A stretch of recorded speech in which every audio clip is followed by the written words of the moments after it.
make us do that. We apologize about the late start tonight, but I'd like to call this working board They meeting are so big. to order with a roll call, please.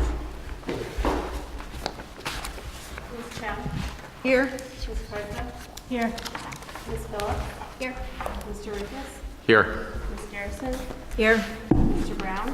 Here? Ms. Quattrocki? Here. First action is approval of agenda. Omar? You want to read mine?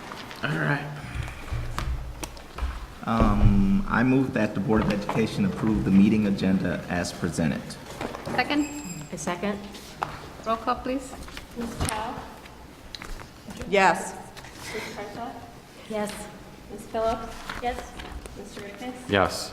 Ms. Garrison? Yes. Mr. Brown? Yes. Ms. Quattrocki? Yes, motion passes. Paul? I want to take a moment to offer a formal announcement that we've been working on for several months. I'm really pleased to announce tonight that District 65 and Northwestern will officially announce the development of a partnership office between the district and the university and provide a opportunity for a full-time liaison to work on issues, starting with issues around STEM, science, technology, engineering, and math, and then morphing into other types of partnerships that we'll have. The office is going to be modeled after our colleagues at 202, and the player who will be hired, who will be a Northwestern employee, fully paid by Northwestern with great thanks, will facilitate partnerships with the district over time. We couldn't be more pleased to tap into the extensive teaching and research capacity of the university, the number of undergraduate and graduate students who can serve as potential mentors, and really the deep commitment that the university has made over the past couple of years through their initiatives that's called Good Neighbors and Great University, the initiative that they're doing. This will be a single point of contact. So one of the things that happens a lot is that somebody from the campus will call and say, oh, I've got a great idea, or I've got a great proposal to write, or I want to send some of my graduate students over to help out or whatever. And so this will be a single point of contact that will tie to our work on STEM and to a lot of the coordination that should happen. And when we think about this will provide potential for professional development opportunities, for directly coordinating with the partnership that's been quite successful at the high school at District 202, to help identify additional resources through grants and continued work. And as I said, this will be organic. We'll start with STEM, and then I can see it actually potentially branching out to other sorts of partnerships as well. As I said, this is fully supported by the university, and with that, I have to offer special thanks to President Morty Shapiro, who's taken the lead on the Good Neighbor and Good University initiative. His senior deputies, Nim Chennai, Dan Linzer, who's the provost, Jay Walsh, who's the head of research, Lindsay Chase Lansdale, who's been a great supporter. We've also been working with Alan Anderson, who is the liaison from the university to the community and to District 65, and Mike Kennedy, who is the head of the Department of Science and Society, and he has actually a wonderful, he's a District 65 parent as well, and he runs the Northwestern University Science Club with activities throughout the Chicago area.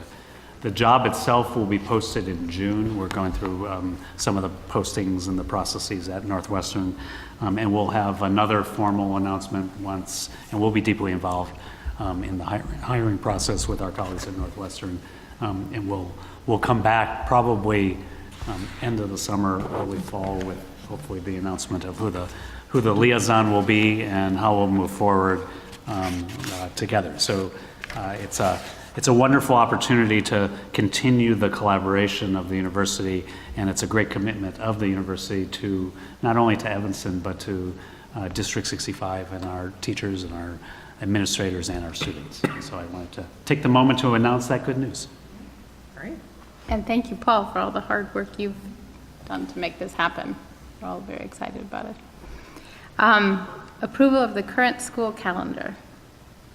So that's me. Jennifer, yeah. I move that the Board of Education approve the current school calendar with Thursday, June 2nd as the last day of school for the 2015-16 school year. Second. Roll call, please. Ms. Chow, Yes. Ms. Cartha, Yes. Ms. Phillips, Yes. Mr. Rickes, Yes. Ms. Garrison, Yes. Mr. Brown, Yes. Ms. Petracki. Yes, the motion passes 7-0. Approval of school calendar for 2016-17 and draft 2017-18. Candace? Oh. I got it. There you go. I move that the Board of Education approve the 2016-17 school calendar and draft 2017-18 school calendar as presented. Second? Second. I imagine we should open this up for discussion. I think there would, I have a question. Our approval, does that signify that it couldn't be changed in any way? the draft, No, the next year's calendar. I think that sets it, yeah. That's the intent. Right, I mean, we've reviewed the draft several times over, so the intent But we today. can't change it now or in the In future? the future. That's I think it's final after It's speech. final, well, it was 18 could still the be draft, yeah. Correct. Because it goes to ISB after this, right? We would To be, posting officially. So the 16-17 would be set. could be set. And- After But then, tonight. as Jennifer says, 17-18 would still be in draft form. Okay. So I know there are questions both around Veterans Day and the Professional Learning Day in January. So I would just start by saying that the calendar committee, we are presenting the draft, the 2016-17 draft. We did receive the waiver from the state for our school improvement days. So the changes on this draft signify that that has been approved. It would make the student attendance day 175 days, the teacher work days 180 days. November 8th would be a full day of school professional learning for teachers, and it would be a non-attendance day for students. With regards to the questions regarding the Veterans Day, if the board wanted to pursue having Veterans Day as a day of instruction, we would have to probably call a special board meeting if we were going to have a calendar approved by the end of the school year, because you would have to have, hold a public hearing for that. And then with regards to And we have to post it 14 days. It has to be posted 14 days prior to the, prior to the hearing. The other piece is we would have to make sure that if we were in session that day, that we honored those for which the holiday is being called, and we would have to make sure that there's some instructional ties to that. And then for the professional learning, there was a question of, for the January 10th, which is scheduled to be, or not the 10th, January 18th, which is scheduled to be an early release day, whether or not that day could be moved to perhaps January 25th, which is the following week. Certainly, with the board's direction, we could do that, but we are presenting the calendar in its current form. And just for clarity, District 202 does take Veterans Day off, correct? Yes, correct, they do. Okay. And that was something that was discussed in the committee to stay aligned in that With the respect. alignment, correct. Okay. But they will not have election day off, because it's not an issue. Like election day is the full day of instruction for 202. And Okay. is there a deadline?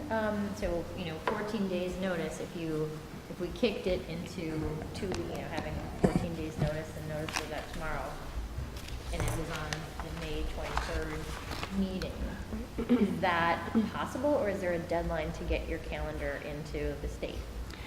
I think we would still be able to get the calendar in. I think one of the concerns is just, so making sure that we do have enough time to have the public notice and then the hearing. We certainly do want to have a calendar prior to the end of the school year. This calendar also affects the drafting of our work calendars for our other employees as well. So it is important to have it in place as soon as possible. And parents are also looking at the calendar as well, making. Just to play bureaucratic technicalities, 14 days, we'd have to post tonight. And I don't know whether that's right, I mean, because 14 days is the 23rd from today. Otherwise, if we post tomorrow morning, as we would probably think about doing that, then it would be the 24th. But then you could kick it to the June 6th working meeting. Correct. I was just asking Correct. if there was I mean, I think there's, we've talked about it several times. There's making sure that it's out for the public to make decisions and for your planning purposes. So I'm raising both issues because of concerns of working parents and thinking about ways to avoid, when it is possible for us to avoid more than one instructional day missed in a week. But I think that's good practice if we can help it. And both of those weeks, one is a half day and the other is a full day. With respect to the professional development, I think the case has been made very strongly about why to do it. But I still question why we're adding a 0.5 half day and why we're not holding things constant, especially when we care about instruction and there's a cost to doing the professional development. I think there's a question about how much that costs. It's still unanswered. But it's also a week where you've got kids coming back on January 9th, so it's a late start after winter break. You're gonna miss Martin Luther King Day on Monday, the 16th, and then 18th is a half day. Anyway, I want to voice the questions about Veterans Day and professional development. My guess is we're going to vote tonight regardless. But I think it's good practice for us to think about. The word cadence has come up several times. I think there's cadence for professional development, but there's cadence for instruction and cadence for parents. And balancing those things is It's a a challenge. tough job. Yeah, challenge, certainly. And I will add something that I raised the last time we discussed this draft calendar, is that ending school on a Monday, I think, is just not wise. By design to have it on Monday, the 5th, I think we're just asking for that to be a wasted instructional day that many students may just not even show up for. And so that's why I was hoping that we could have the discussion about Veterans Day, maybe President's Day, I don't know, but I don't see why. And I think I saw that on the 17-18 calendar too, is that we have school ending on a Monday. I just don't think that's a good idea. Other thoughts? I just Can have, I raise one other question? And that's with respect to the 17-18, what's the process for a new, is the calendar committee going to stay in the same constitution of members? Is there an opportunity for other members going forward, and what's the process for finalizing the 17-18? Because I think SUNY's point is a really important one about the Monday end date. But then there's also a question about the religious holidays and could we take a chance on, and actually in 17-18, Good Friday is swallowed by the planned spring break, so it's irrelevant. But there's a question about whether or not the Jewish high holidays, we could take a chance on having those be instructional days and see what attendance and I think the question and substitute teacher issue for those 2 days. Anyway, I just wanted to ask. No, and I agree with that. I mean, I've raised that before too. I think that we should look at taking off religious holidays and whether we should continue that practice. So I don't know that we, as the calendar committee, we haven't discussed changing the current members of that committee. We do have 2 parents on that committee. We do have 2 deck members. We have several administrators, and we also have a representative from 202. So I feel like we have good voice, but there has not been a conversation, nor has anyone said that they would prefer to not continue with the committee. So my assumption is we continue with the current structure that we have in place with the members that are in place, unless someone were to say that they were no longer interested in being on it. Are the parents selected by you guys, or is there an open process to apply? I to be actually part think of the it? parents were, when we started this last year, I think that we reached out to the PTA council I think that's right. to help us find parents who would be willing to participate, and I believe that's how we have our 2 parents. We also have a coordinated process with 202, so that we stay in line, and that's been a board push for Well, us. I feel that we have I mean, I think this year is a different year, 2016-17, because of Election Day. It's different, and that happens every 4 years, because it's not every election, right? Yes. And I feel like we have said to 202 very explicitly, we want to coordinate, and we don't want you all to call the shots, and then we have to follow you. And to make a unilateral decision after the committee has met and decided on these dates, I don't feel like it sends the right message to then reverse that out when they went through a process to decide that these would be taken off together.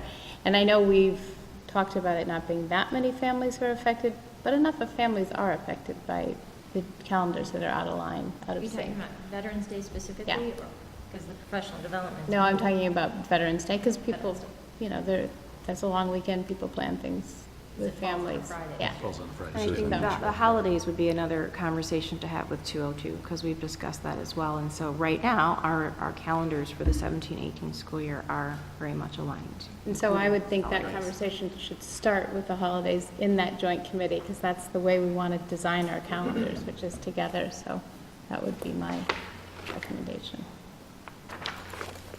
I unfortunately agree with what everyone's saying because not everything is in agreement with the comments that have been made. I do think SUNY's point is a really important one. I think attendance on that Monday, and I know we talked about this, but it's going to be very low. It's pretty predictable. I agree both, Jennifer, with what you said about Veterans Day and 2 days off in 1 week. I do agree also with what Tracy said, that, you know, that's where we are at this point. And I'm wondering, the one, I guess the two that for me are kind of open still, one is that half professional development day in January, which I think is a good point. And the Monday, is there, I don't think there's anything that we can do unless we're shifting. You could make MLK a day of instruction, because by ISB's own waiver, it counts as one that you don't have to get a waiver for.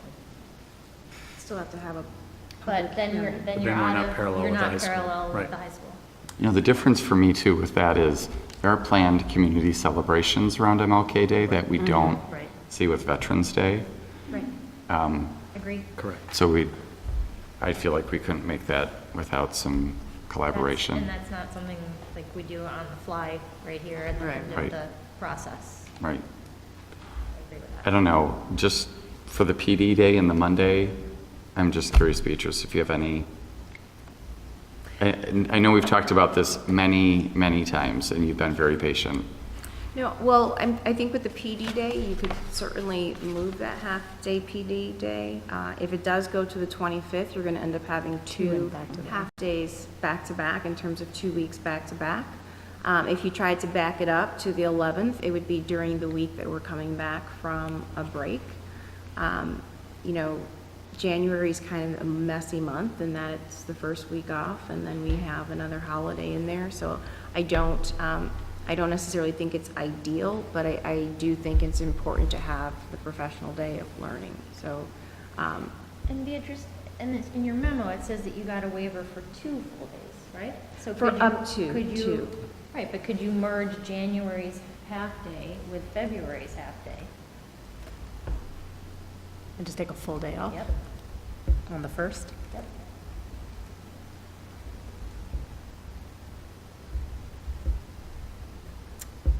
I suppose that's something we could consider.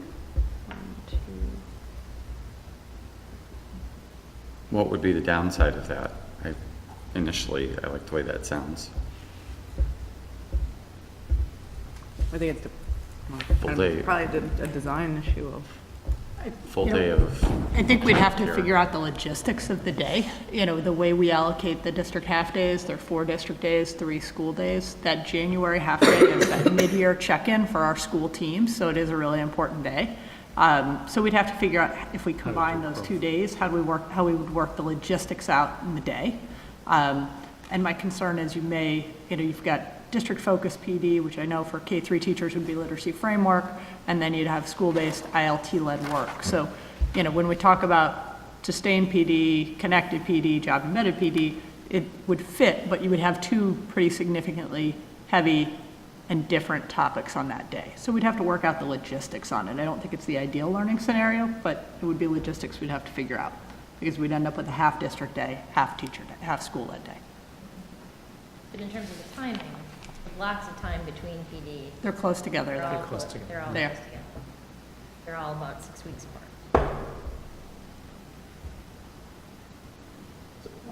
This whole discussion, are we able to change it after today? I thought we said after, if it's voted on today, it's No. done, right? We vote today. Correct. And do we have to vote by today, Adela? Does it have to be approved today? Or by, I think May, the last time was 2. I think we have to have it, I don't know the exact date it has to be into the state. Again, I would want to go back to the committee also. I feel like we brought this recommendation because of the work that came out of the committee. And I wouldn't want to make that decision without having the voice of the teachers as well, because I think that's, they were an important part of the conversation. So I'm a little bit concerned doing a delay, but if that's what you feel is necessary, then, just the timing and try and get the group together and. Candace? Oh, I was just going to actually make a separate point, because I'm kind of with Richard, I agree on all fronts. And when we first started talking about Veterans Day, and it being an instructional day, I agree with that. I think there's something we haven't necessarily articulated here, which is a positive out of having the full day of PD. A lot of, I know us, and I know parents, and I know teachers, we all have this concern around the use of in-school time for teachers being pulled out for professional development and the supply of subs and then the consistency of instruction. And one of the positives, I think, of having this additional PD time, while it is some pure lost instruction, is that we can reduce that from occurring. And to me, and I guess part of it is as a parent hat, knowing the difference in an instructional day when my children's teachers are in the classroom versus when substitutes are in the classroom, not to anything from the sub, it is a big difference in what comes out of that instruction. So I think we need to kind of weigh that as well, even in tandem, that if we can reduce, it's a cost benefit as well, obviously, you don't have to pay for substitutes, but I think of it more from the instructional benefit and the instructional consistency. I've had a number of teachers come up to me recently, and they are concerned about the sub issues as well, because they have to also, try to help out with classrooms, and there's a lot of pressure on the teachers to help out with other classrooms when either subs are in or subs can't be found. It's not all going to go away through this, but I think movement to that, there's thinking there that we haven't really talked about. So I just wanted to bring that point up, that I think it's a value of this approach. And I think it's something that can be communicated to families too, and that they will understand, and you might not think of it automatically. When are subs used on half days? I'm confused. Not on half days, they're used in general for their own PD. So if we have that additional that additional day, I'm just saying not on half days.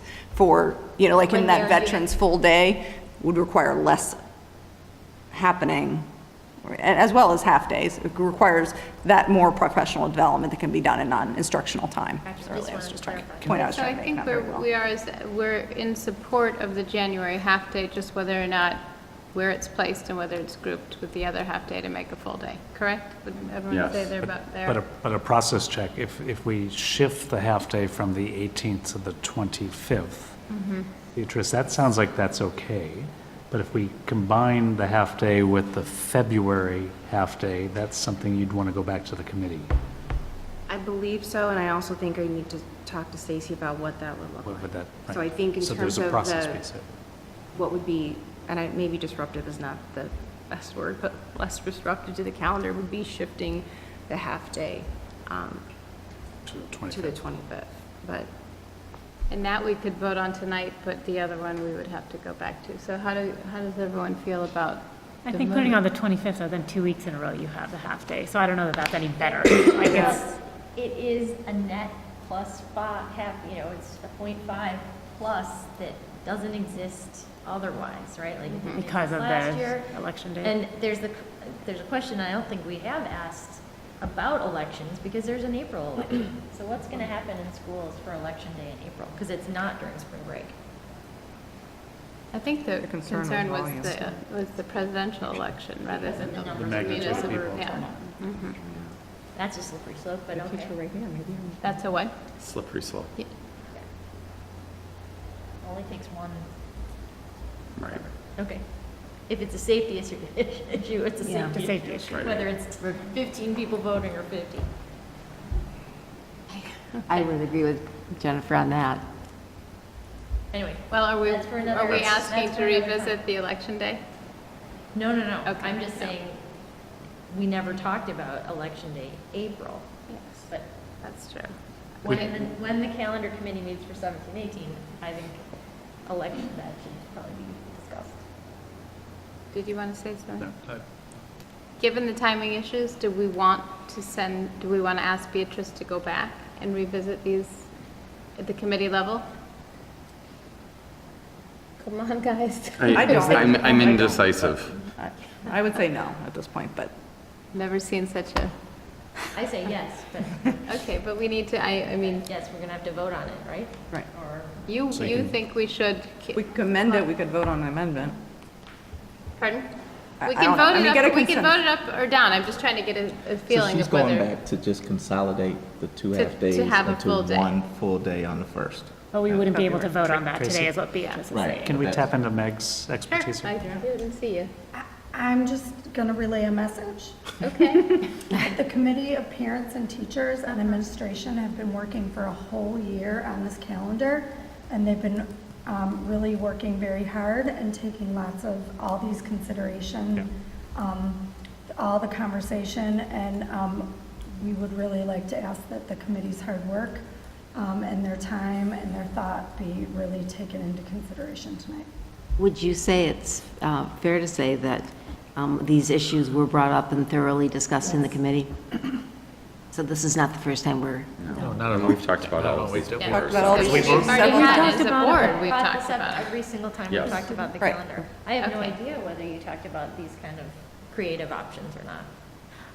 I would say, look, we should just vote on the calendar Okay. as it is Yeah. now, but I do think for 17, 18, I think we need to look at Veterans Day. I think we need to look at the religious holidays. I think we need to look at the fact that school ends on a Monday. I mean, I'm a little bit frustrated because this isn't the first time that these issues have been brought up, and I totally respect the work of the calendar committee, but at the same time, I don't know how we influence that work Well, at all. I think we're telling Beatrice that as a committee, we would like you to look at the holidays. I think that's, And that is fine. I think we may end up at a point then when the calendars may not be aligned with 202. So if that's also something that the board is willing to support, then I think Yes.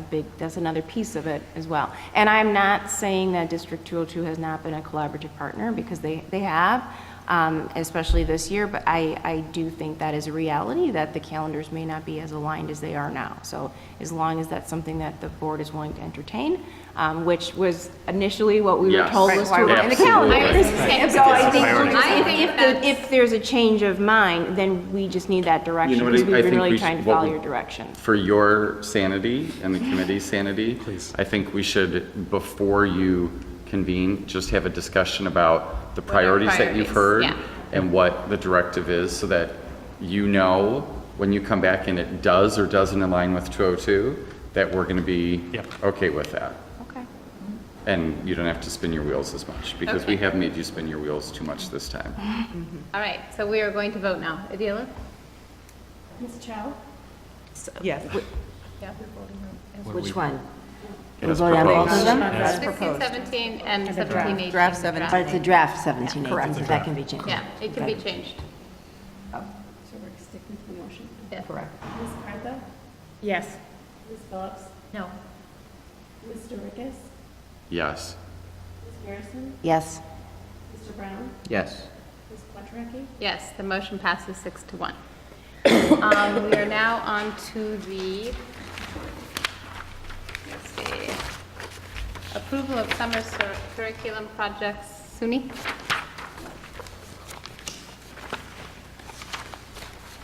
I move that the Board of Education approve funding for the Summer Professional Learning Project in the amount of $36,700. Second? Second. We did have a full discussion of this. Does anyone have any questions, or can we, ready to vote? I do, because I guess I hadn't thoroughly looked at all the individual projects, the full discussion. It seems to me that there are some projects, and I guess it's the ones for Rhodes and for Oakton, that seem to be bigger than the normal scope of summer curriculum projects. And I'm wondering if the definition of summer curriculum projects should be expanded in such a way. So I guess that's the question. Because summer curriculum projects are usually pretty defined. They don't include things like, get that page. Sorry. I mean, the Oakton proposal is, I think, a very good proposal. I just don't know that we should be blurring our funding efforts in such a way. I mean, it seems almost like Oakton should be its own thing, separate, and considered separately, because it's major. And the same thing, I think, is true for Bessie Rhodes and the global studies piece. These are not just, a particular piece of curriculum, or even, they're just bigger, I guess. So, that's my question.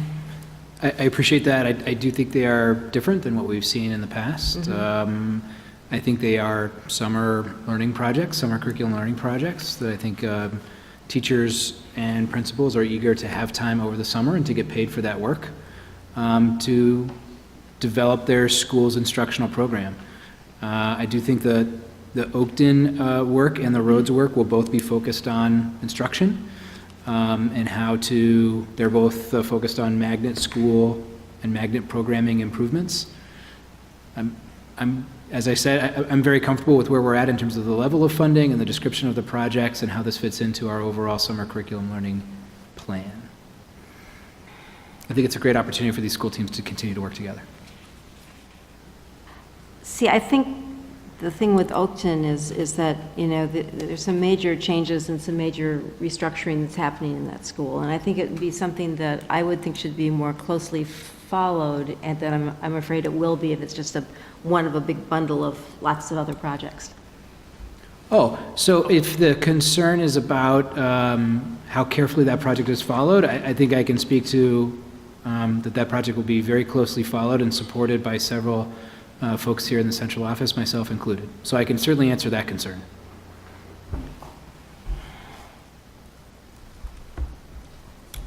Does that answer your question? Yeah, I guess I have to say that if I vote against the funding, it's because of what I perceive as a loss in meaning of what summer curriculum is, as opposed to other initiatives. That these two are bigger initiatives, and that they deserve their own place, and not as part of this bundle. So you want to take funding away from the programs? I struggle with that. No, I think we just aren't giving them, I think we're just not watching them. It should be like our other pilot efforts, that they shouldn't be part of this. And maybe it's just because summer curriculum projects have, in the past, been more narrow in focus. And if we look at them all as a group, it's a big group, but it's Kind of the categorization? It's the different definitely a category. because it's Yeah. a whole school. I'm not sure I have questions about this, but I can understand why it could be in a different category. I feel like some of the other projects have spillover effects where you can use what has been learned in other places, and probably Rhodes and Oakton are site-specific. That's Although- that's the other part of it. We talked about that last time. Discussion. We did. I mean- Hopefully, the Oakton lessons or the We Oakton. don't need, I wasn't trying to Yeah. reopen it. No, it's just thinking that we talked about trying to export some of those ideas, and Yeah, but I guess I'm not sure that, it shouldn't be that we have to try to export some of those ideas. They should definitely be exportable. and it's the site specificness. They're just different, and they're so different that I would think it's, if we start, I mean, what else are we going to put in here? A summer curriculum. It's just, it's diluting the meaning of what the summer curriculum was. It's changing it. Does it help to know that some of those projects will continue on during the course of the school year? So, No. during the course of the school year? No? Doesn't make any difference. I worked on summer curriculum projects, and I know that that frequently happens, that you continue on, you don't get done. Would it be better if those projects were worked on during the year and not That's what I over the just said. summer? Oh, well, just. No, yeah, I I mean, would I guess assume I they'd don't have to understand be. what's the. I would assume they'd have to be. She's So I saying don't understand versus. why it matters when they, if it takes place No, during it's the school what year. they're categorized as. It's I think if we think of it in terms of, we see them, both of those projects as a priority in this district, so in some ways quibbling over how we fund them really isn't where we should be spending our energy. It's we want to get them funded. This is a source that falls within the general category. It may not be as specific as it, if we didn't think they were worthy, that would be another question, but because we really believe they're important, the fact that it's not as clean a fit as it could be probably shouldn't concern us as much as if they were things we weren't committed to, projects we weren't committed to. I mean, I'm sure in every budget, there's a little bit of, nothing's always perfectly categorized, but you have to sort of make value judgments about what you think is important. I guess I wish that we had had the theoretical discussion about what should be a summer curriculum project, which we did not have. It was just changed with the presentation of projects being included. I don't like the process. I mean, they meet the scope of the definition. What's the for scope of what's the definition as far Well, as it you was in the understand memo it? last time. So On we page got 8. that Strategic define, planning the, objectives. 5 Yeah. goals and then a And one of them, description. it was not that they weren't site-specific. These two didn't meet all the criteria. No, but it didn't say it had to meet all the criteria. Yeah, I Well, don't think any of the then- It projects. specifically said it would meet some of the criteria, but not all.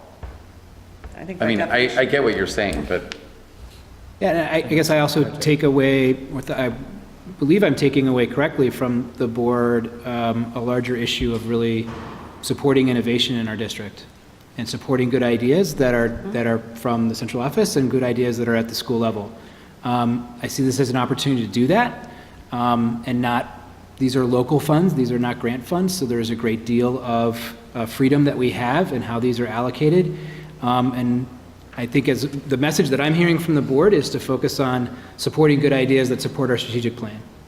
And that's my effort here with the summer professional learning projects. Any other question? I think we hear you, and I think we had, in our initial discussion, we all recognized that it was they were different, and we struggled with that at the time, and realized, I think we agreed that we thought they were valuable, so. Different Yeah. can be good. I guess but if- the last thing I would like to say is, that, again, Omar, to your point, that I would vote against something that I thought was a good project just because I didn't like how it was categorized. It's really more about process, which I do think is important. I think sometimes when we don't have a process or we have a muddy process, then we get ourselves into trouble. I thought we had I don't know when it was, 6, 8, 12 months ago, John sat down with this whole new proposal for summer programs. We went through this, we talked about it. I thought, didn't we? Was that the activity piece, or? I thought we went through all of that. That was summer funding. school. I don't know. That was summer school, Oh, okay. not, Well, I would say this. I'm in support of the Oakton program. I think it's a great idea.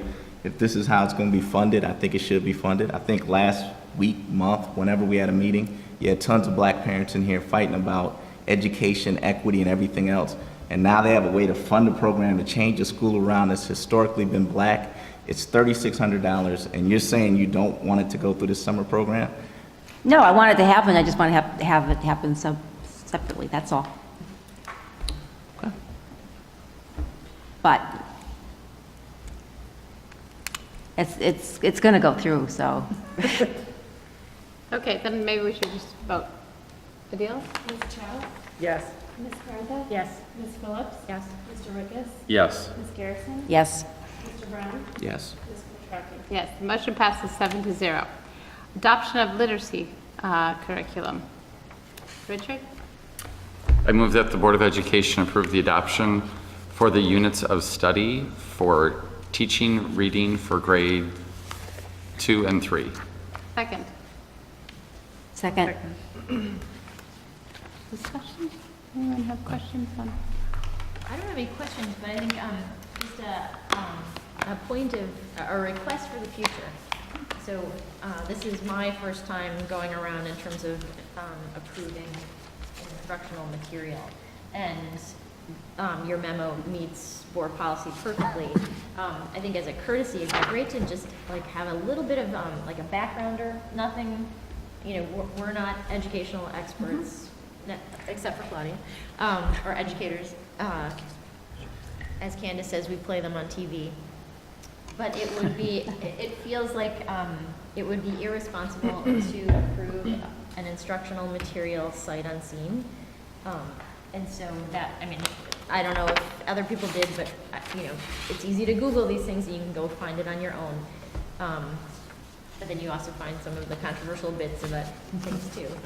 But it would be helpful just to have a high-level piece of background as you're asking us to approve instructional materials. Absolutely. Thank you. I appreciate the advice. Great. Roll call. I have a question. Oh. I have a couple questions. So on page 20, we talked about giving teachers opportunities to learn good practice while receiving strong scaffolding and on-the-job guidance. Is that scaffolding for teachers or students and teachers, Stacy? So that reference is, so there are a couple pieces that it's referring to. It is speaking directly to teachers there, and in these curricular materials, so the teacher has several books that run with the materials. There's a book for each unit, then there's a guidebook that dives into strong reading workshop instruction. So there's basically a professional book that goes with the units of study, and then in each of the lessons, they're very scripted. There's a high level of narrative that allows the teachers to think about the different decision points in a lesson. And there are multiple teaching points in a lesson. So one of the things that was shared with us by the teachers that did pilot the curriculum is that they, at points, made decisions based on their experience and what they were seeing with kids, because there's, very much the kids are going to do this, and then let's look for these pieces, about the next instructional point. And so the midpoint of each lesson has a midpoint teaching and then an end of lesson share. It provides some opportunities for teachers to think about, is it the right time for me to teach this point, or do I move on? And so there's a good bit of narrative in each lesson that does support the growth of a teacher's instruction and reflection in the process of teaching the lessons and the units. So the scaffolding is, here's the key teaching point, here's a mid-lesson teaching point, here's a share opportunity, and then here are the things you're thinking about and looking at in making your decisions as an instructor. Thank you, because we talk about scaffolding a lot, and it's always been very esoteric to me in terms of what does that actually mean in the curriculum, so it helps to define that. And then I had two other questions. One is, two of them are actually kind of financially related. But the non-financial question is, how does these materials then relate to the making meaning work that's done? So are they used in conjunction, or how will that work? So the goal right now is to use these materials in conjunction, but we are working with teachers to figure out what is the right way for these materials to work together. The units of study for teaching reading has some overlap with making meaning, but also goes more deeply into some of the skills instruction that we feel that, based on feedback from pilot teachers and from our experience, is missing at this point in second and third grade. So it creates a stronger skills backbone. But part of our work right now is figuring out how this works with making meaning. And making meaning may shift and it may fill a stronger interactive read aloud role, while the units of study is the focus of the mini lessons within reading workshop. And so we see them working together, but we are in the process of trying to map that out, and we're working with some teachers to help us do that. Great.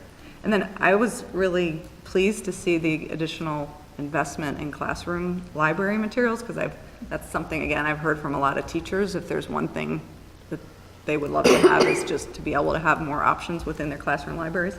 It does bring out the financial head of me, as who then owns those materials?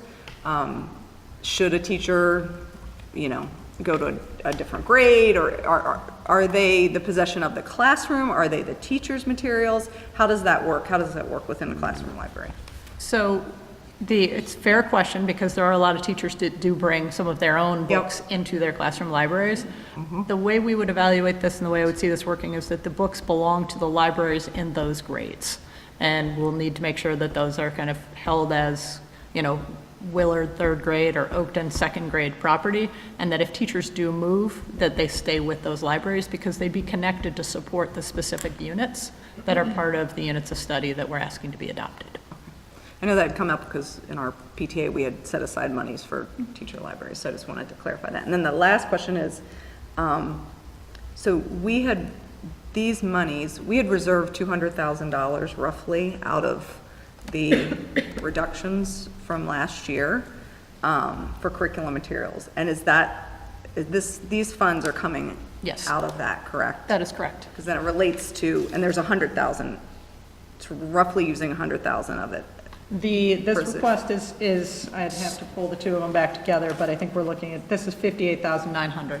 Oh, okay. Plus the 40,000 for. Plus the 40,000 for something, for the classroom. Sorry, So it's thank you. about half of that. I appreciate it. Yes, so it's about half. I'm just trying to make the connection to later when we talk about reduction of classroom materials from 200,000 Yeah. to 100,000. It's almost, and we can So- speak about it later, would that be a net zero change because we only used 100,000? But So these are it's- only 2 grades, so if you're gonna do. Yeah, so I'm hoping to come back. Okay, I see. Before the end of this fiscal year, so with an additional request to support language workshop in K-1. Okay. And we're trying to make sure that we're honoring process on this. And so we are hoping to we're actually sharing materials with teachers right now with the goal of bringing them to CAC and the ELA Standing Committee at the end of this month, which would bring us into, again, a working board meeting in the beginning of June, asking for support for those materials. Okay. Can I? And that Thank will, you. that will That will expend exhaust the likely funds. exhaust the 200,000, okay. This is a not financial question, but you say that the materials will challenge teachers to shift practices for independent reading time and small group work. Can you be a little bit more specific on So that the shift? units of study for teaching reading does focus absolutely, and this is an alignment aspect with Making Meaning, on expanding students' independent reading time, but around the application of a very focused skill that comes out of the mini lesson, which is a whole class mini lesson. Additionally, when we talk about small groups, we have a strong history of guided reading practice, but additionally, Calkins really does push the conferring aspects, and conferring is really kind of a one-to-one check-in and with a teaching point with students. And so part of that practice is going to be thinking about, does this require some shift in our guided reading groups in second and third grade to shorter strategy-based groups, as well as some one-to-one conferring. So trying to find the most effective way to meet the needs of small groups and individual readers in our classrooms, aligned with the units of study focus of the lesson.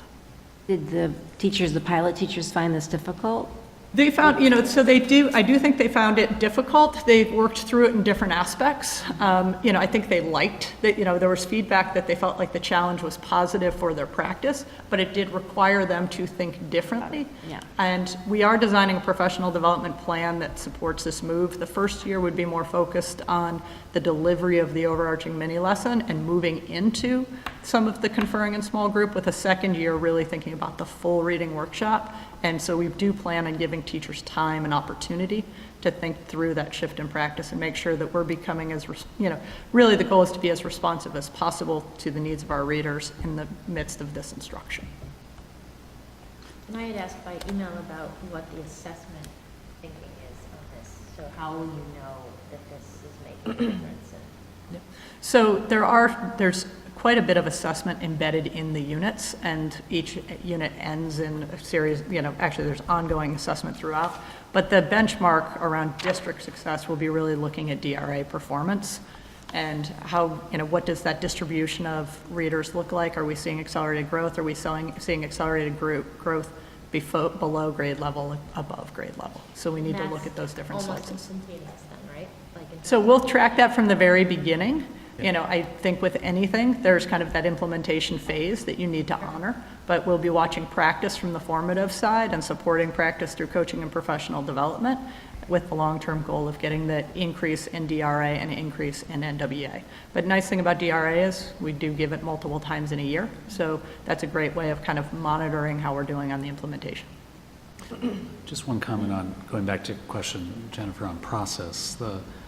Stacy wanted to be rather nimble on this while still respecting the processes so that if we were going to move forward, we can get the materials in the hands of our teachers before the end of the school year, as opposed to coming back in August Yeah, I on totally getting that. appreciate that. But then what we did was we went to CAC, we went to the standing committees. Special thanks to Paula Zielinski, who sort of worked out a process to make sure that as we were going through, that we were covering all the bases. So I want to tip my hat to Paula just to be able to come forward today. So we recognize that this is a bit more rapid than when we would come for a formal, large curriculum approval, but it's an important piece. I'm not questioning. No, I'm just saying that. Process at Right. all here. I was merely saying, you know, we can do our own homework on this by Googling it. No, I but you completely cannot- take that point, and it's a fair ask without a doubt. So the outline, the criteria, the process, it all makes lots of sense. Great. Any other questions? Okay, roll call, please. Ms. Chow? Yes? Ms. Bartha? Yes. Ms. Sells? Yes. Mr. Lucas? Yes. Ms. Garrison? Yes. Mr. Brown? Yes. Ms. Quattrocki? Yes, the motion passes 7-0. Our Quarter 3 Strategic Plan Progress Report. So let me kick this off, and then I'll turn it to Maria. You know, as we all know, the strategic plan provides guideposts for district action and all of the work that we're doing, with a particular push, as we've been discussing over the last couple of weeks, on early literacy, on addressing the needs of our striving students, and on particular focus on school climate. The strategic plan, our commitment, my commitment, is that it's an alive document. It's not something that's sitting on a shelf, that it's not static, that it's really pushing us towards coming true with the benchmarks that we've set, and having us focus on issues of continuous improvement. So what you have is the third quarter update, and we will continue this throughout the year. We'll offer a transparent look at the fourth quarter of our work, our progress, our bumps along the way. And indeed, we can explain some of those tonight, but I'll turn it over to Maria, who will talk about quarter 3, quarter 4, and the rest of the year. Oh. Thanks, Beatrice. Okay, so as Paul said, tonight we're going to talk about the third quarter progress report. The document you have in front of you is in the board packet. It's also going to go out by email to all staff, parents, community partners. It will be posted on our website, distributed via social media. Paper copies will be available at JEH and passed out at upcoming district events like our staff conversations coming up. We'll also link to the report in our Around 65 newsletter and in Board Bits, and we'll be sending it to the PTA to share with their newsletter. So it's a similar format to what you guys have seen before. And one thing to just highlight that you'll see is we've scored ourselves yellow across all the categories, and we've talked about this before, but it just warrants pausing. You know, we define yellow in here as saying that 1 or 2 milestones may be off track, but sufficient progress to ensure timely completion of all the strategies established to meet the goal has been made. So what that really means is that in each of these cases, everything is moving along, but there's something in each bucket that didn't get completely wrapped up by the end of Q3. And we will talk about what those things are as we go through each bucket and explain the work that's been done to date. So we'll be sure to highlight where that is and how we landed there.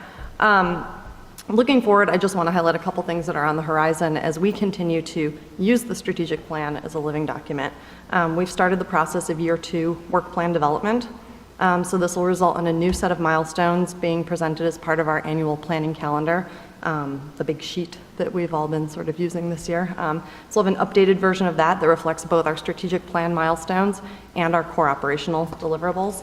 So in this process, we're reflecting not only on the progress we've made to the plan and what remains to be done and what we think we can do in the next year, but also thinking about what we've learned in terms of setting the right scope, the right level of specificity in our milestones, making sure that they're clear so that I think we can even improve, again, our ability to accurately map out a path forward that we can monitor together over the course of the next year. We're also working already on our Q4 report, which will be slightly different in that it'll include not just the milestones originally slated for Q4, but it'll include some summary of the progress across the entire year in each of the buckets, because we've been taking them quarter by quarter.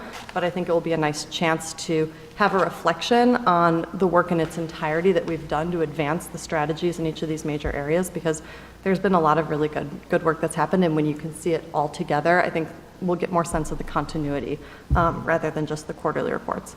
And in August, we will also be publishing the strategic plan outcome scorecard, which will list the metrics that speak to our overall progress on our outcome goals.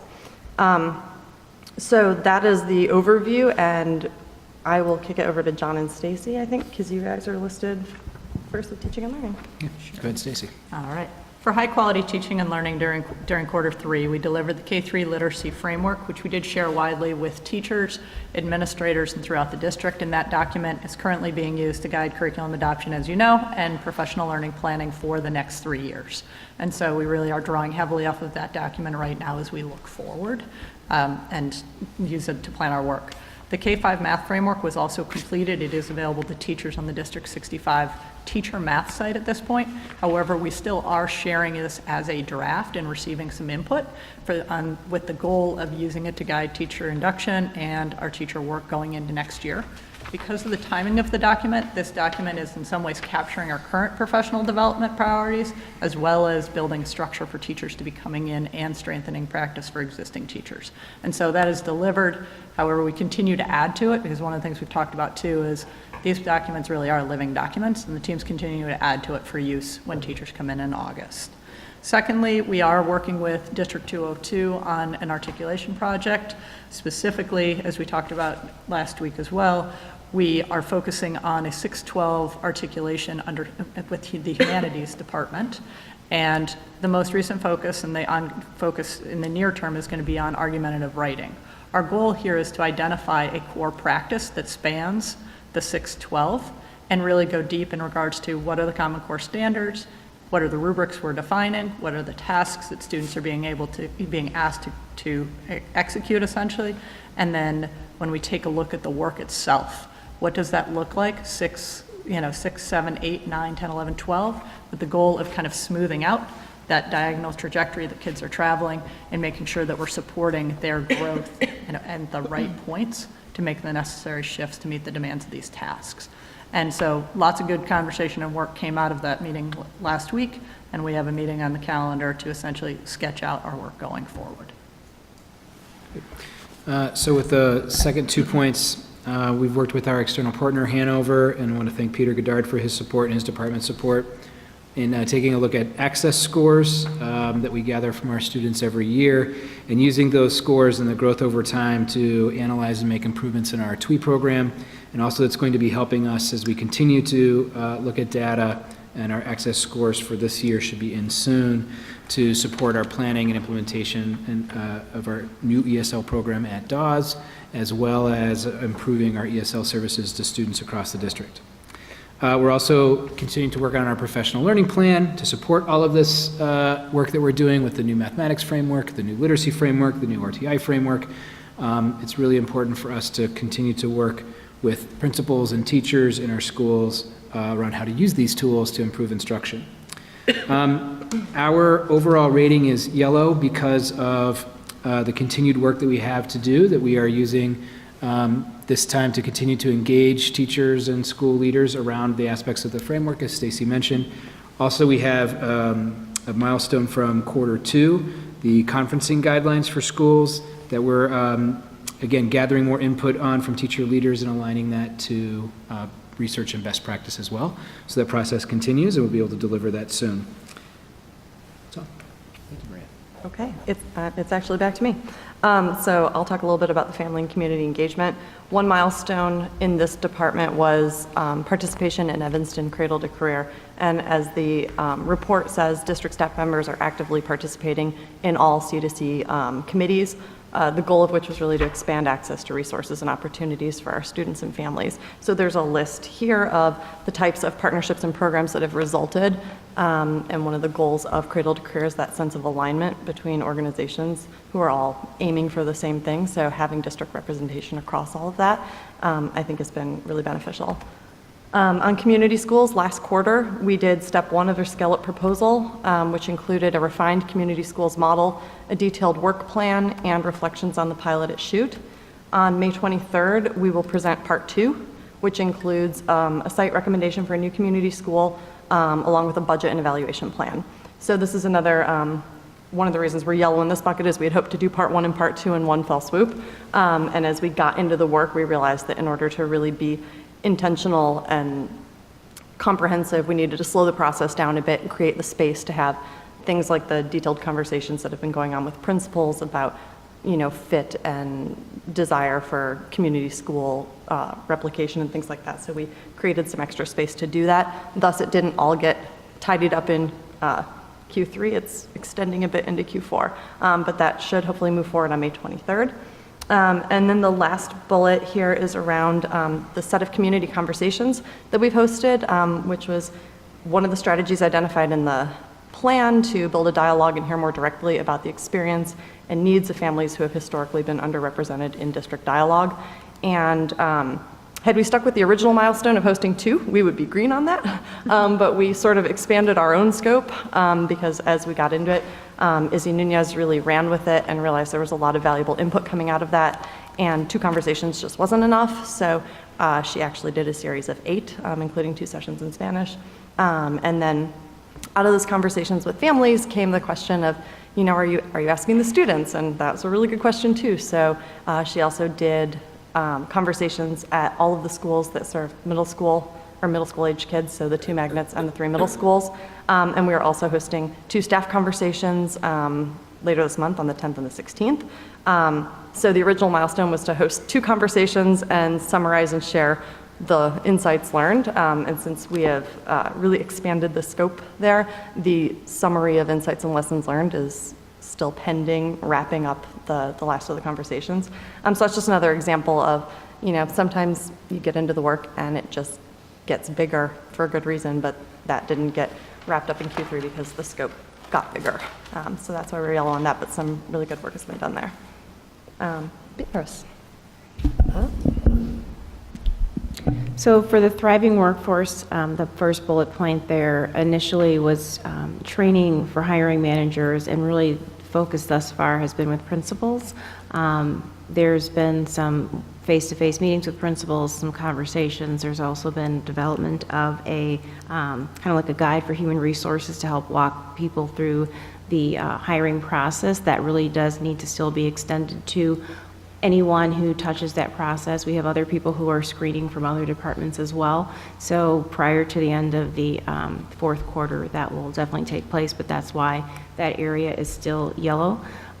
With the second bullet point, the employee satisfaction survey, that will be selected this fall, this spring, but it's not going to be administered to our employees until the fall. And the goal of this survey was to have it for all employees, not just teachers, which of course is our largest group, but to develop a survey, select a survey that would be broad enough that we could gather information from all of our employees. With regards to the third checkpoint for vacancies and being able to post them earlier, we've been successful with that. We posted them a month earlier than we did last year, and that's had good benefits. We've had some teaching positions already filled for next year. I've had an opportunity to go to 2 job fairs and have been able to identify some strong candidates through that process as well. There are already screenings and interviews taking place, so I think we're in a good position there. And then finally, the fourth aspect of this was to create, and what I'm calling an internal strategic recruitment plan. And I worked with Cross and Joftis, who support educational institutions across the nation, to really help create a plan that will drive the diversity recruitment that we are working on in the Thriving Workforce. And so that's the work that's been done so far.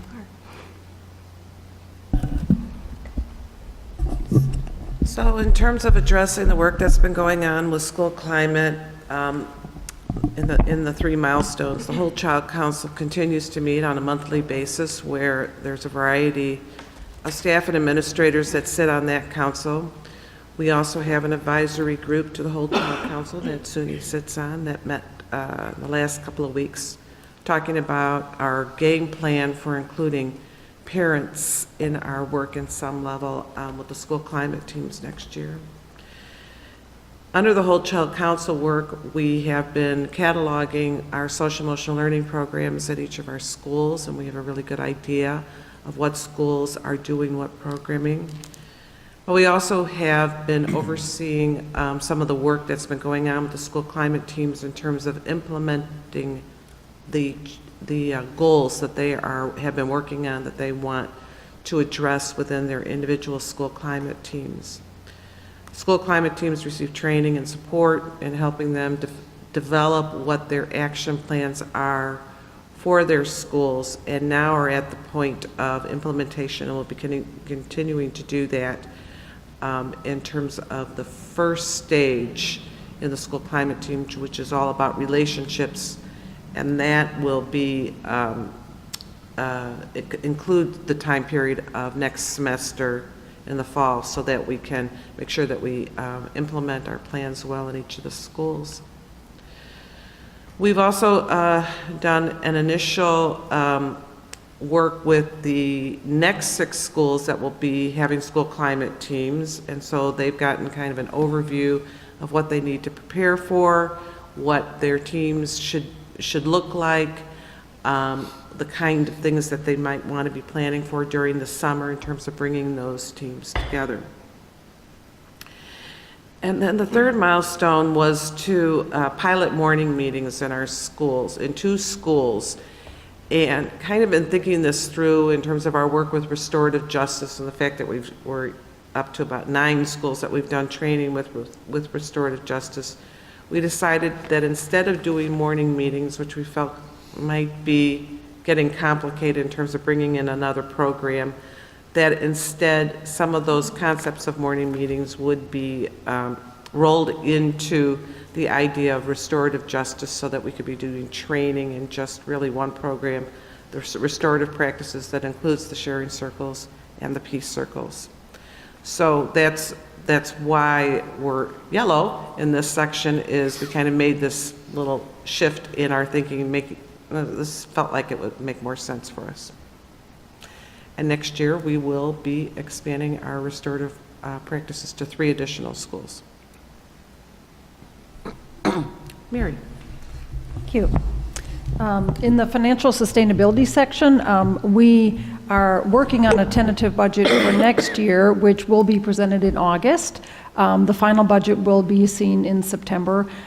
Just so you know, planning ahead, we are planning to have a new budget book at the time we present that budget in August. So that's something to look forward to. We are continuing to update the Budget at a Glance report. We'll be using that again, and we'll make updates to that annually, and it is available and will remain available on the district's website. This year, as we were working on the draft budget development, we did use the zero-based budgeting process, and that was critical in aligning expenses with district initiatives as we work to create a balanced draft budget for FY17. We will be incorporating priority-based budgeting practices next year as we develop the FY18 budget.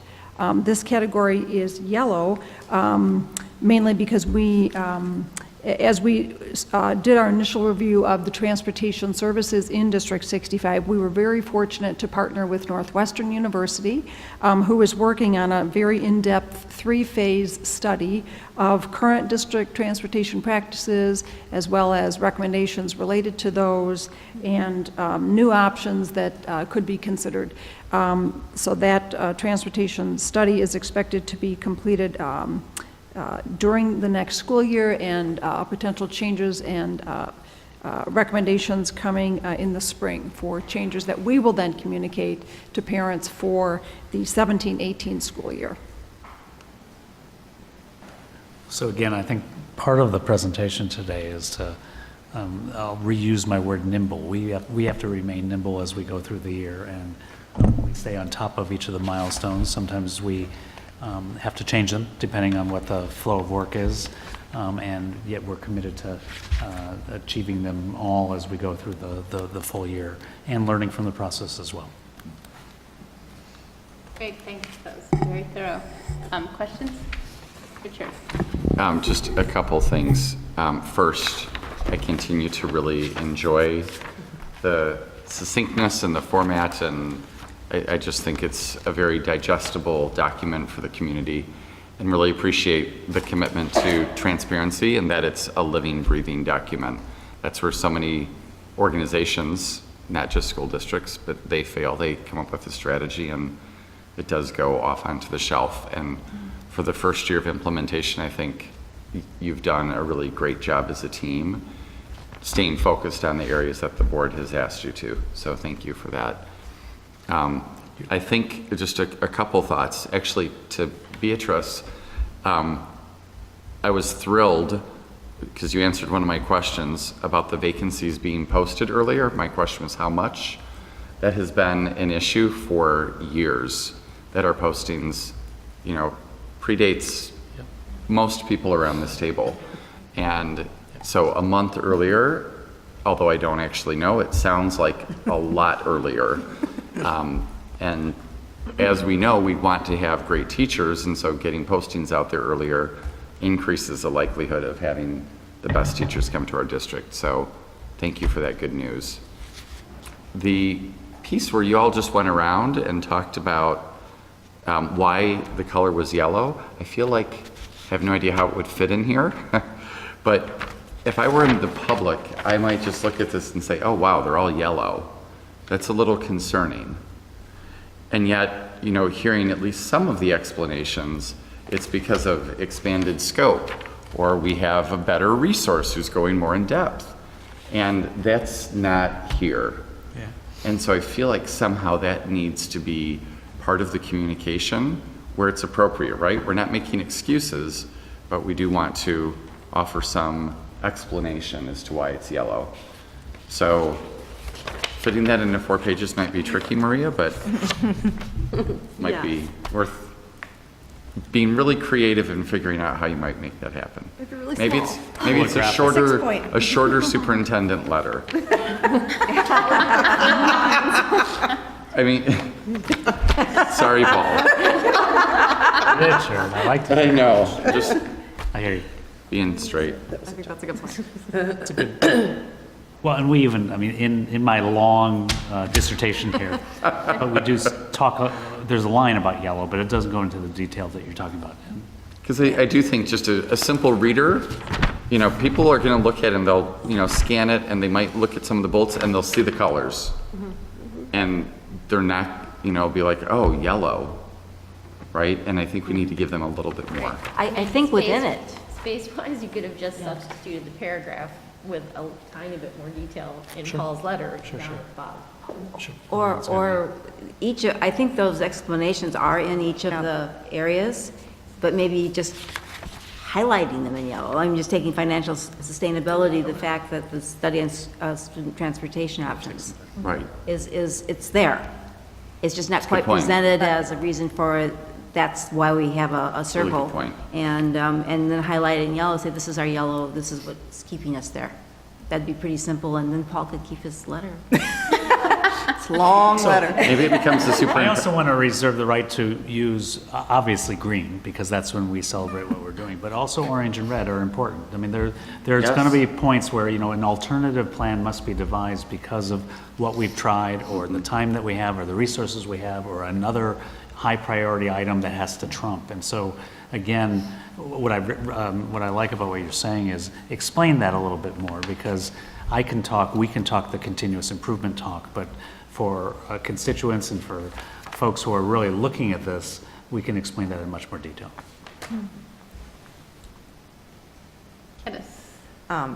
I agree. Everything Richard just said. I have two things, just, I think reflecting on, our last board meeting and our sense of urgency around our equity agenda. There are a couple things in here that I thought, to me, stood out as things that we might want to reconsider timing on, I guess, or think about. I have questions around. One was, I love all the expanded scope on the community conversations.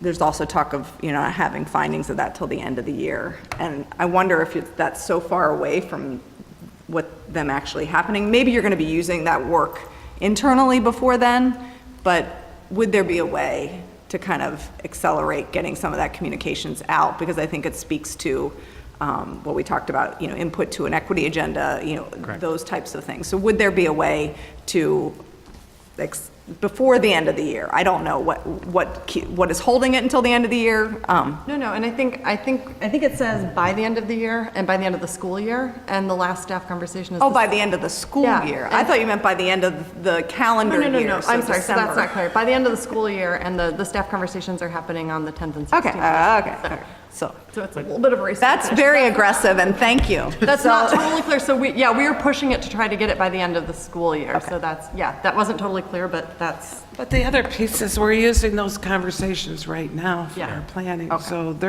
it's part that of what- information is part of what we're developing right now. I also started a conversation after last week with Izzy around looking at some of the young people who are going through the Evanston Scholars Program. And this goes back to Omar's point from the board meeting, that very successful young people who are moving on to college, many of whom, if not most, have gone to District 65 schools. So can we, without totally overdoing the conversations, can we go interview those young people and have them talk not only about their high school experience, but about their elementary experience, what worked, what stood in the way, et cetera. So looking at some of our more successful students. Well, great. Thanks for clarifying, because Thank you for asking. Yeah. Then the second one, and I guess we will get to this when we talk about budget development, our movement towards priority-based budgeting, which is delayed by a year relative to the new outline. It has some concerns for me, just in that I do think one of the themes I heard loud and clear is us being explicit about how our priorities attach to our resources and how we communicate that, not how we use it, obviously, in developing a budget, but also how we communicate that. It's going to be so critical that we do that for FYI 18, and I guess I felt like if we had training wheels on for FY 17, that we could start to be using that model, which is very different than zero-based budgeting, because it looks at the enterprise as a whole and helps you compare priorities across, transportation versus something else that might be of high priority, where zero-based budgeting, by definition, is more within a department, So that's one thing just for us to think about as we move towards our deficit years, and is there, in selection of that model, is there any, what work can be done? Or there's way that we can at least communicate through our board book this year explicitly what our priorities are, especially around equity and how we are funding, our funding priorities are attached to our strategic priorities. So, just trying to make that push. That's it. Thank you. Jennifer? So I think this is more of a conversation for another time, but I'll flag it and put it in the sand now.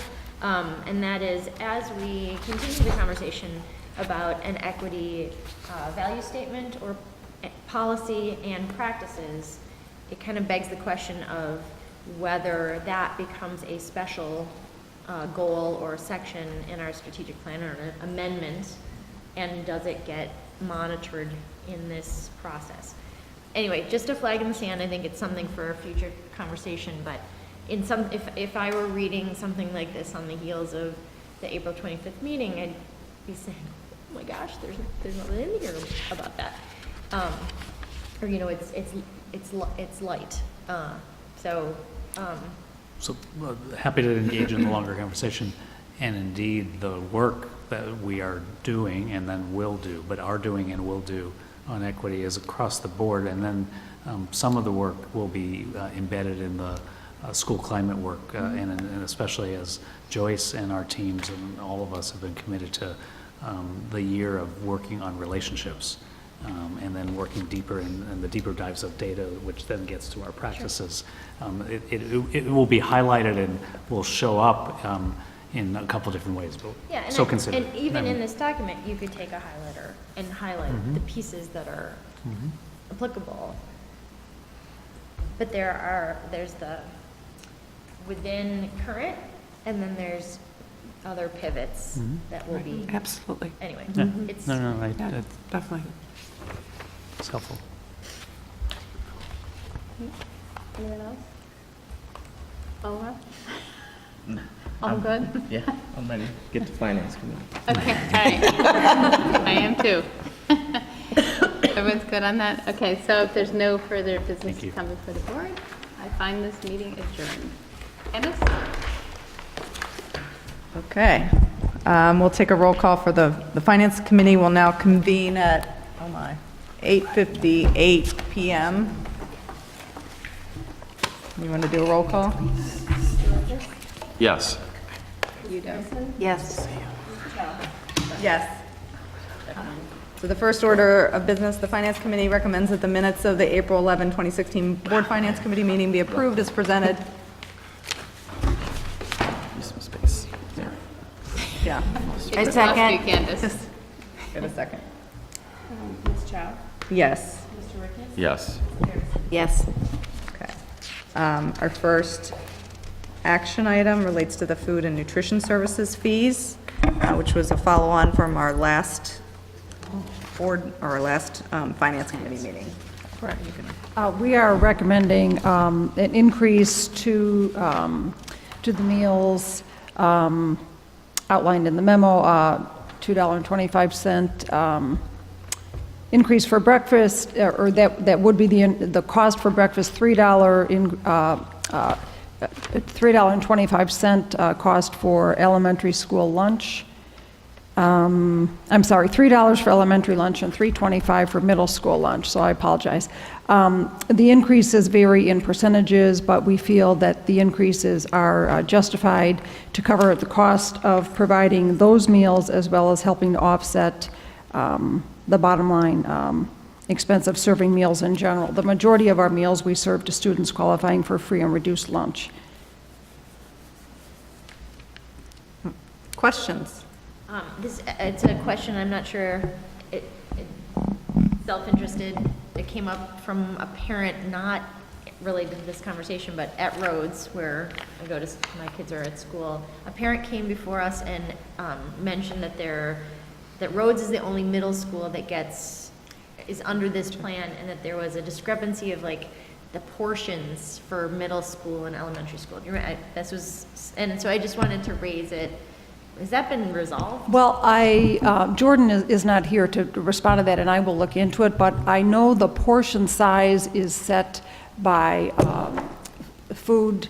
There are guidelines that the portion size can't exceed X amount for elementary school. It may be different for middle school students, if that's what we're talking about. Yeah, that's the issue, is that Rhodes is the only middle school that is under this plan, because the other three in King, right? Well, Rhodes is served by the high school, is that? Yes, Exactly, because right. they don't have a full kitchen to Correct. prepare their own meals. This was the point that parent made. So is the question that Or the Yeah. portions, Yeah, right? yeah. down the road. portions are Our elementary portions for middle for school. everybody? They Okay, don't differentiate got for the it, middle got school it. students at Rhodes. That, okay. Let's, We'll follow through. I'm not sure exactly which meeting, but I meant to flag it before tonight, and Okay. we can follow up for sure, get the sitting answer to here, that. and she mentioned it. I just wanted to call everybody's School price. attention just quickly to the point that we had talked about last meeting, the deficit is about $182,000 for food service, and it's driven, as you can see from the memo, but it's driven by losing money on each of the free and reduced lunches by about 22 cents, I think it is, Right, if you that's correct. calculate it. So one of the questions we had was in terms of cost to, actual full-in cost of each meal relative to what we're pricing. So I just wanted to flag that in the memo for folks. Sorry, Claudia, go ahead. I just had a question about, and I think you might have addressed this last time, but just to remind me, between FY14 and FY15, the sales went down a lot. That's $50,000 increase, and why is that? The district has to comply with new requirements for, we were cut back on things we were allowed to sell à la carte and the various types of meals, and I believe that the reduction was due to the change in complying with health requirements. So what we're giving the kids, they're not so happy It about has to be buying. healthier. It may have less It salt, has to it be may be healthier, less but processed. the kids aren't. But we're selling less. We lost our demand there. Yes. We used to earn a lot more in à la carte sales when we had more of a, variety of items that we could sell there. Yeah, and I guess you're projecting that the same thing will happen next year, I guess. Mm-hmm. You don't think we can do anything about that? Well, we have to comply with, the requirements of food that we sell. Well, so, true, but we certainly do try to sell things that the students, would appeal to the students, and we have done a lot of advertising and, to encourage participation. I was just going to say, as someone who really appreciated the healthier meals, if you look at the ingredients before and the ingredients now, we are serving our kids better food. And I get that there are fewer of those students eating that better food, but I feel better as a district that we're providing something that is a much healthier option. And I realize a lot of that was because of the requirements that were imposed, but I also know that Jordan early on brought that mindset of wanting to really improve the nutritional offering. yeah, I applaud the mindset. I'm just wondering if there's anything from a cooking standpoint that we could do to make these healthier items be more Deep fry 'em. appealing. Well, you can have But deep part fried of zucchini. the That's new input. options or the substitute options are fresh fruit and vegetables in some cases on those Yes. à la carte. So Yes. that's unprocessed food, which is the best kind Right. of, the best choice. It may take years for the hunger to develop where. To shift the demand. Right. Maybe we better keep those portions small. Go back and get a second one. Well, they did impose different maximums in terms of the calorie Yes, oh, yes. intake on the portions. Are there other questions? Jennifer, maybe?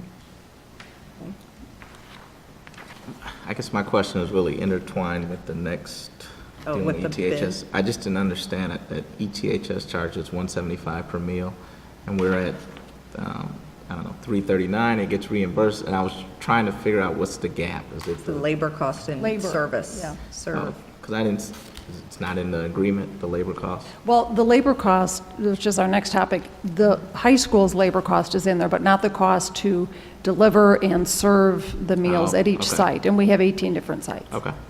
I was trying to just cover the gap. To that point, Mary, can you clarify on page 30, because of our expenditures, what categories are the actually food?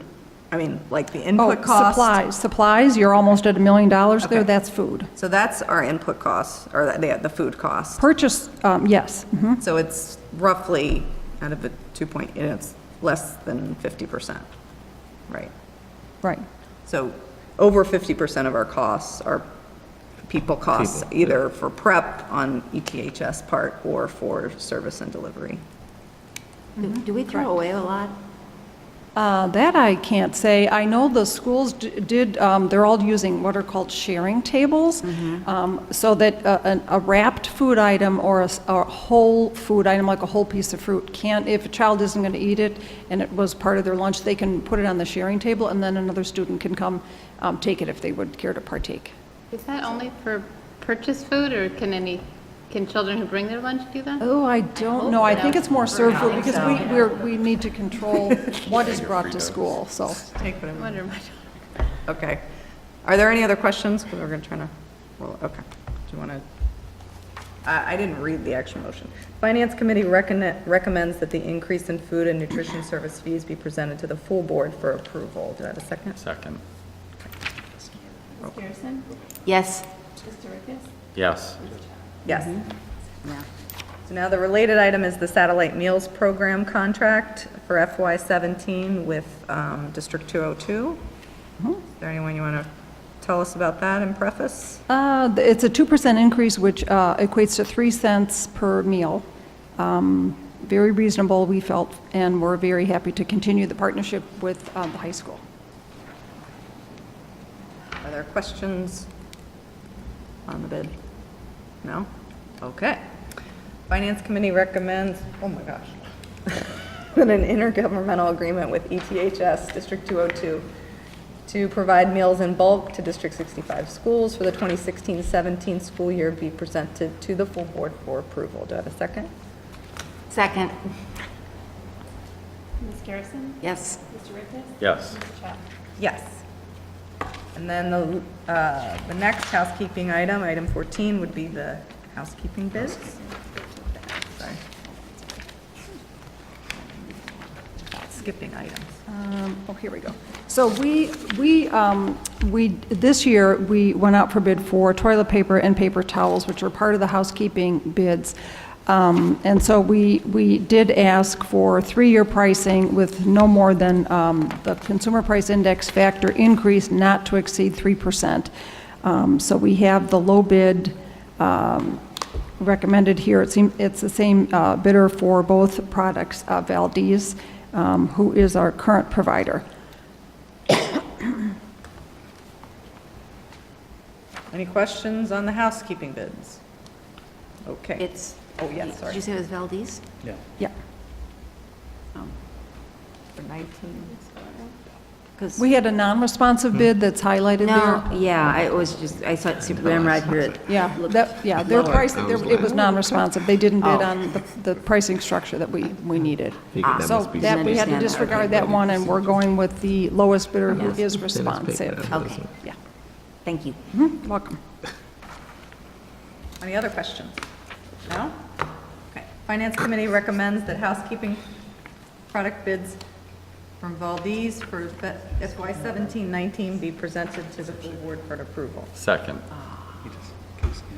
Garrison? Yes. Mr. Rickes? Yes. Ms. Chow? Yes. Okay, great. Okay. Now we have 2 discussion items. First is around technology purchasing. And I believe, I guess we'll turn it over to Stacy and Joe. Stacy? Sure.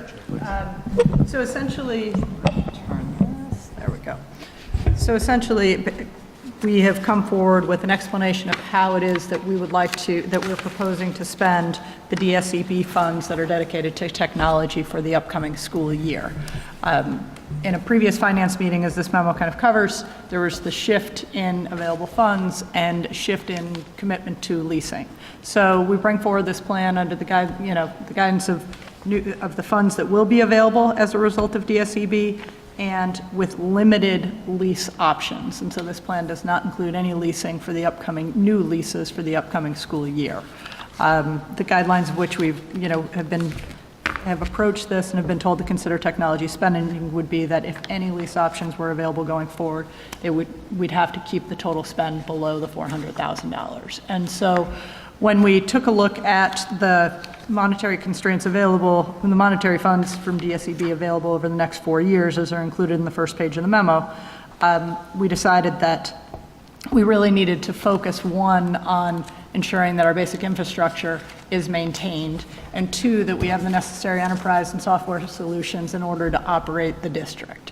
And so the attachments that we have to this memo really outline the way in which we see spending these funds in the upcoming year. The first $400,000 is committed entirely to software, and if you look at that list, essentially $337,000 of those funds really goes to what I would define as kind of operational and enterprise systems, and $63,000 is spent on instructional tech subscriptions and software.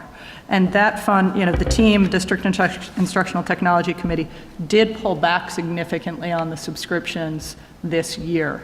It was our intention and hope to be able to add new subscriptions, but based on these financial constraints, we have cut back and held steady based on the funding that is available. And so the first $400,000 is really committed to these software and web-based solutions that we see as being enterprise and critical to teaching and learning. The second $400,000 allocation is really going to be spent in, basically maintaining our infrastructure. And if we take a look at that, it's funds for wireless networking, device maintenance. There's some limited classroom technology, and that's focused almost entirely on projectors and maintenance of basic projection devices. And then we've got some funds in there for consulting services in order to address the issue that we have around machines that are hitting their end of life cycle window, specifically our teacher machines, because that was one area that we really did bring up. We are proposing in this memo an option where we would replace a key component in the machines, the SSD drive, and it is our belief that that will allow those machines to operate for an additional, basically next year and the following year, with improved response time and fewer failures.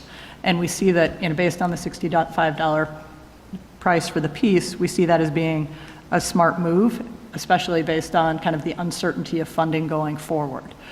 The team, in proposing this, we talked through scenarios in different directions. We don't have the available funds to do a wholesale replacement of teacher machines. And so this option does allow us to add years to the machines, decrease failures, and without doing this, the tech team did advise me that we really would need to build in an extra $20,000 just on break fix next year. And so, if we think about the 2 years, this opportunity to upgrade the machines really does ultimately pay for itself in just, in what we can pull back in regards to break fix. But based on the aging kind of, basically our devices aging, the life cycle of our machines pushing out, we are having to increase the money that we are spending on break fix generally, because we see that as, as we are not pulling machines off of carts, we're building policies to say we'll repair up to this point, and then we'll need to retire machines. And one thing that we'll need to deal with is at a point, if carts are dropping below kind of our core number, we're going to need to kind of figure out how to manage those carts.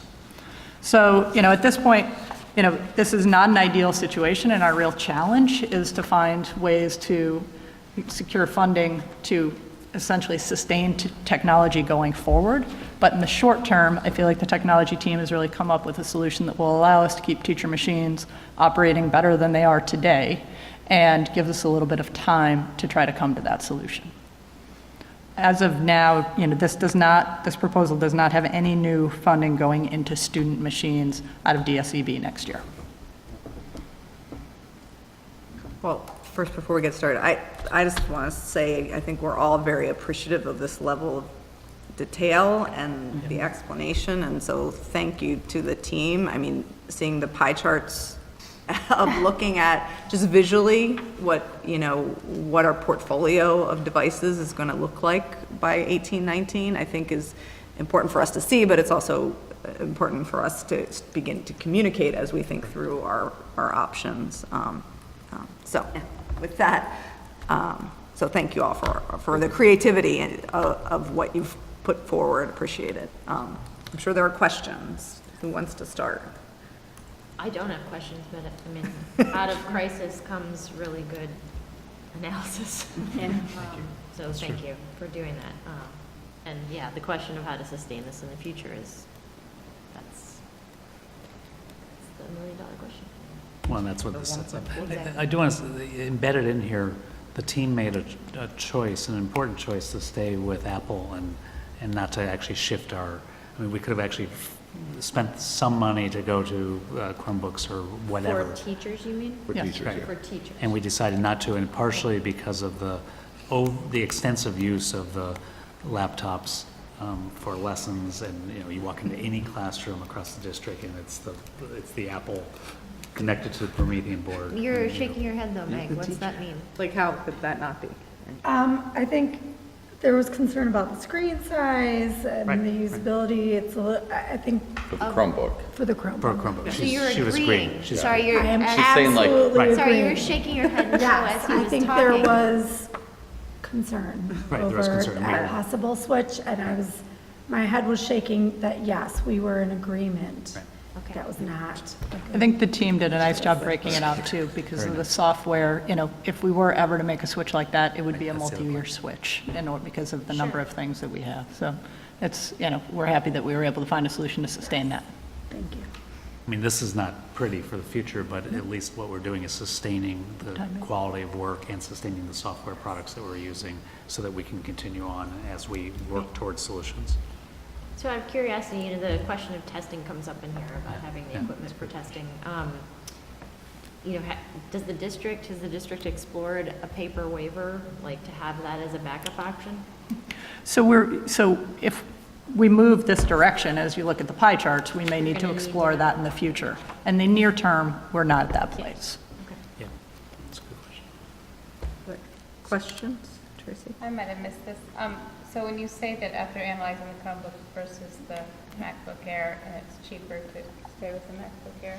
It's actually incrementally cheaper to go to the Chromebooks, but there are a few factors that we had in play.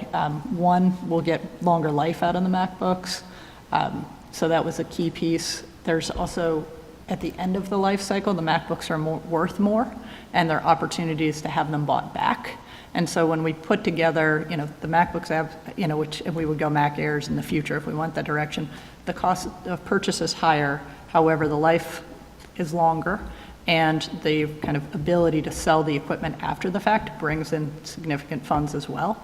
And then the additional pieces around function, one, there is clearly a teacher preference, but two, we have software within the district that is used by our educators, and most specifically in our special educators, that run only on Macs. And our Prometheans currently run only on Macs. And so we would have significant time and investigation that we'd have to put in order to find equivalent solutions and training and support to make that switch over. And so it's not something, that should be taken on lightly or short term. I guess the question is, though, if it is because of the longer life cycle and higher resale value, ultimately better value to buy the Mac, we're shifting to the Chromebooks because of the cost, and there were limited capabilities with the Chromebook, but it was justified by the cost. But when I read this, I think, wow, was that a good decision? Based on our analysis, as we were looking at the teacher machines, that is what we arrived at. So, and I wasn't part of that initial analysis. Certainly we can take a look more deeply, but I do think that when it comes to what we deploy with students, having somewhat of a mixed medium approach, depending on the way people want to use technology, can be beneficial. And the use patterns and the damage that machines take on is different amongst adults and kids. Just to underscore, the educated machines, the Macs are the way to go. No, I understand Yeah. that. I was just saying. I think we'd have to return to that analysis. We were saying we did it for cost, but We'd have to return to that. We actually did kind of analysis on that, and by the 6th year, as far as how long the teacher laptops last, that it was about $105 more to go for a teacher laptop than buy a Chromebook. So that's what the cost difference is, because they last longer and you can buy them back at the end of that 6th year or 5th year, that we would get some credit for that. So that's, after the analysis, it shows it was about $105. So when do you guys have to come back to us with, what are we going to do for 17, 18? Because, you're not going to wait till 17, 18 to make that decision. It looks like we're going to be 25% operational. I don't know the direct answer to that question. You guys might know that answer better than I do. It's in August, the budget in August. The budget would come to the board in August. It's not Don't technology. they need to have a technology strategy that says we're going to do this and that? That's what I'm asking. So we're working on a strategy right now through the tech discovery process, but part of, our challenge in this process is that the conditions have changed on us even in just the last 3 months. Yeah. So, as far as, the work we're doing, and that work will continue over the summer, we will be sketching out. We were pretty far down the road on a 5-year plan before conditions changed. And so, we've had to reset. And I think for us, at this point in tech discovery process and tech update is on the next board meeting for discussion. I think we should be pretty far along in our thinking when we come back September or October. But the challenge will be, it remains the circumstances for which we need to plan.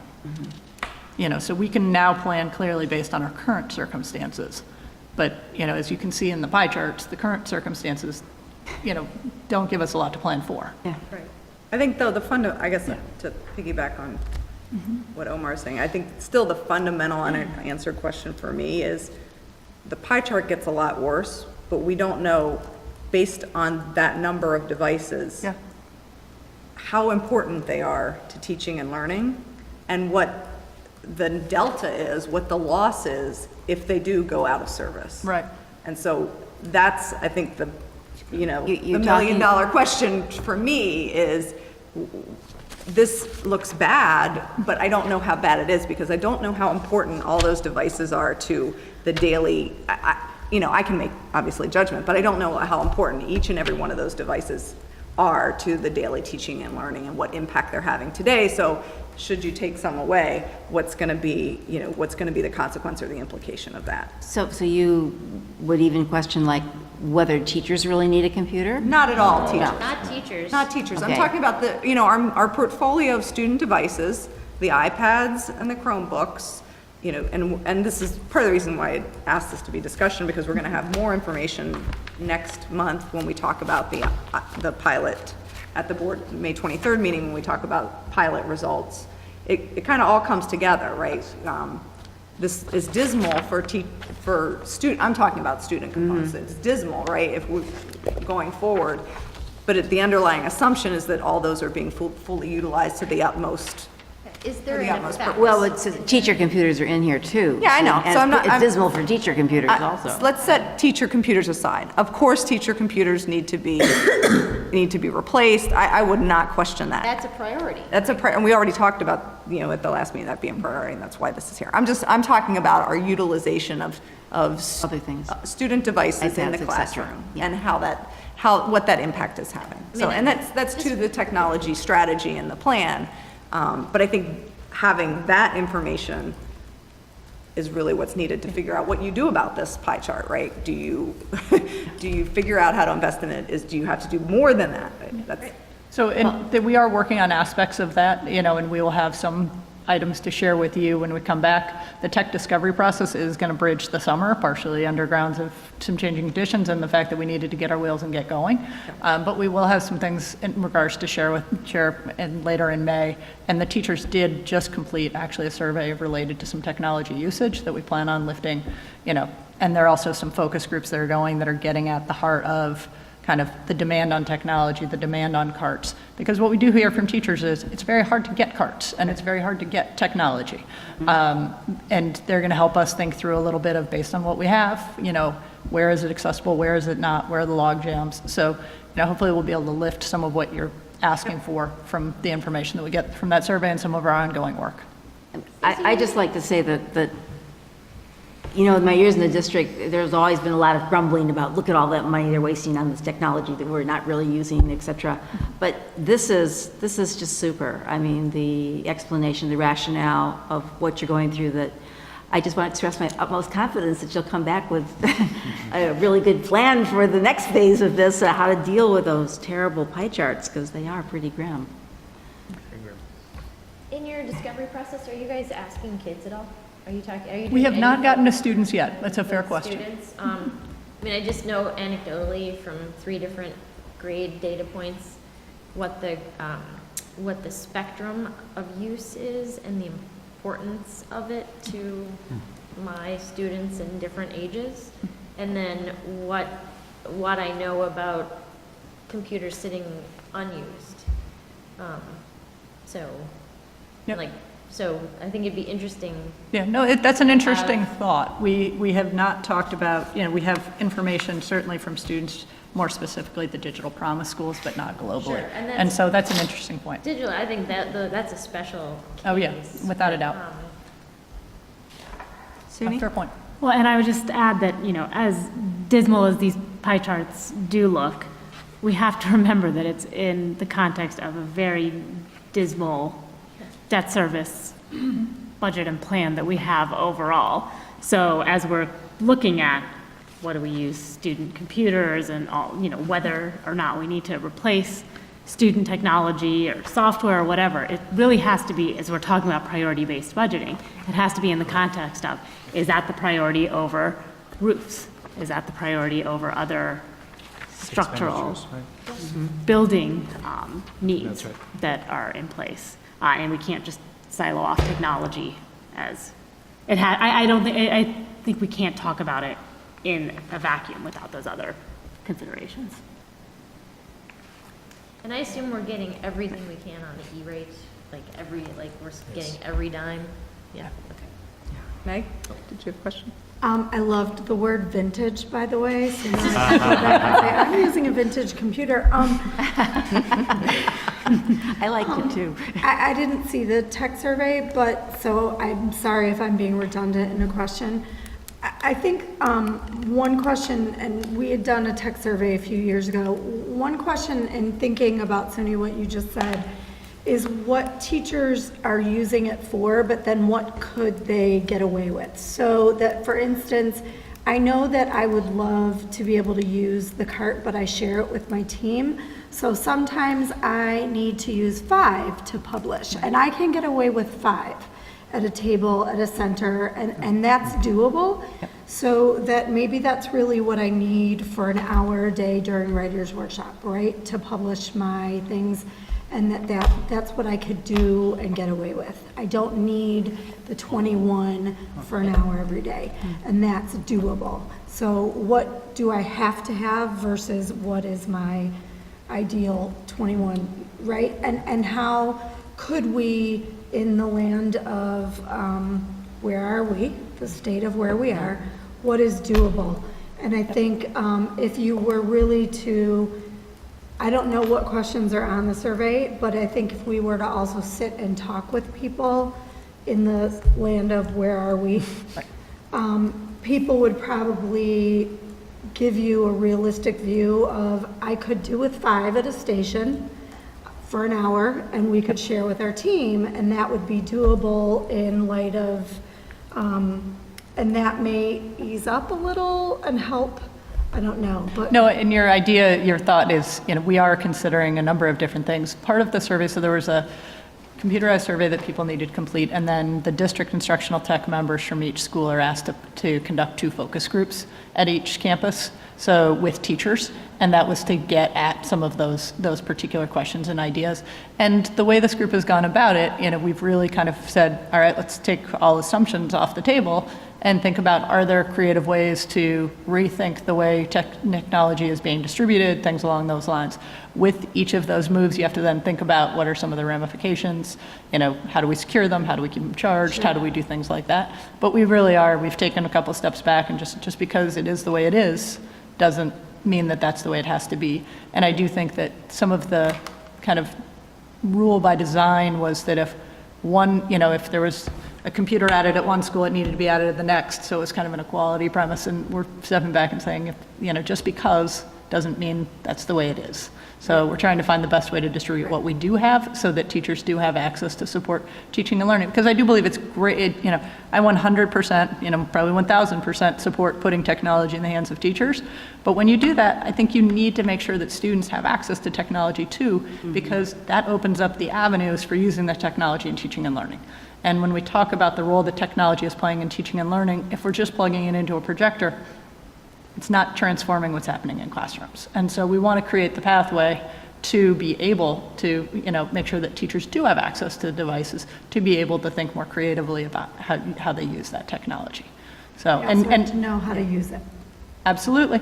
Yep. And we've got a group on that too. We are working on it because I did put some rather difficult conditions in their court for figuring it out. So we are trying to think about, are there ways to do badges? Are there ways to do credentialing? Are we, you know, and so we're really early in that process because, you know, the constraint I gave them is we got to think about how to do professional learning without having a lot of professional, you know, without having really much additional or dedicated technology professional learning time. So the group has been charged to be pretty creative, and we're working on it. Richard? Yep.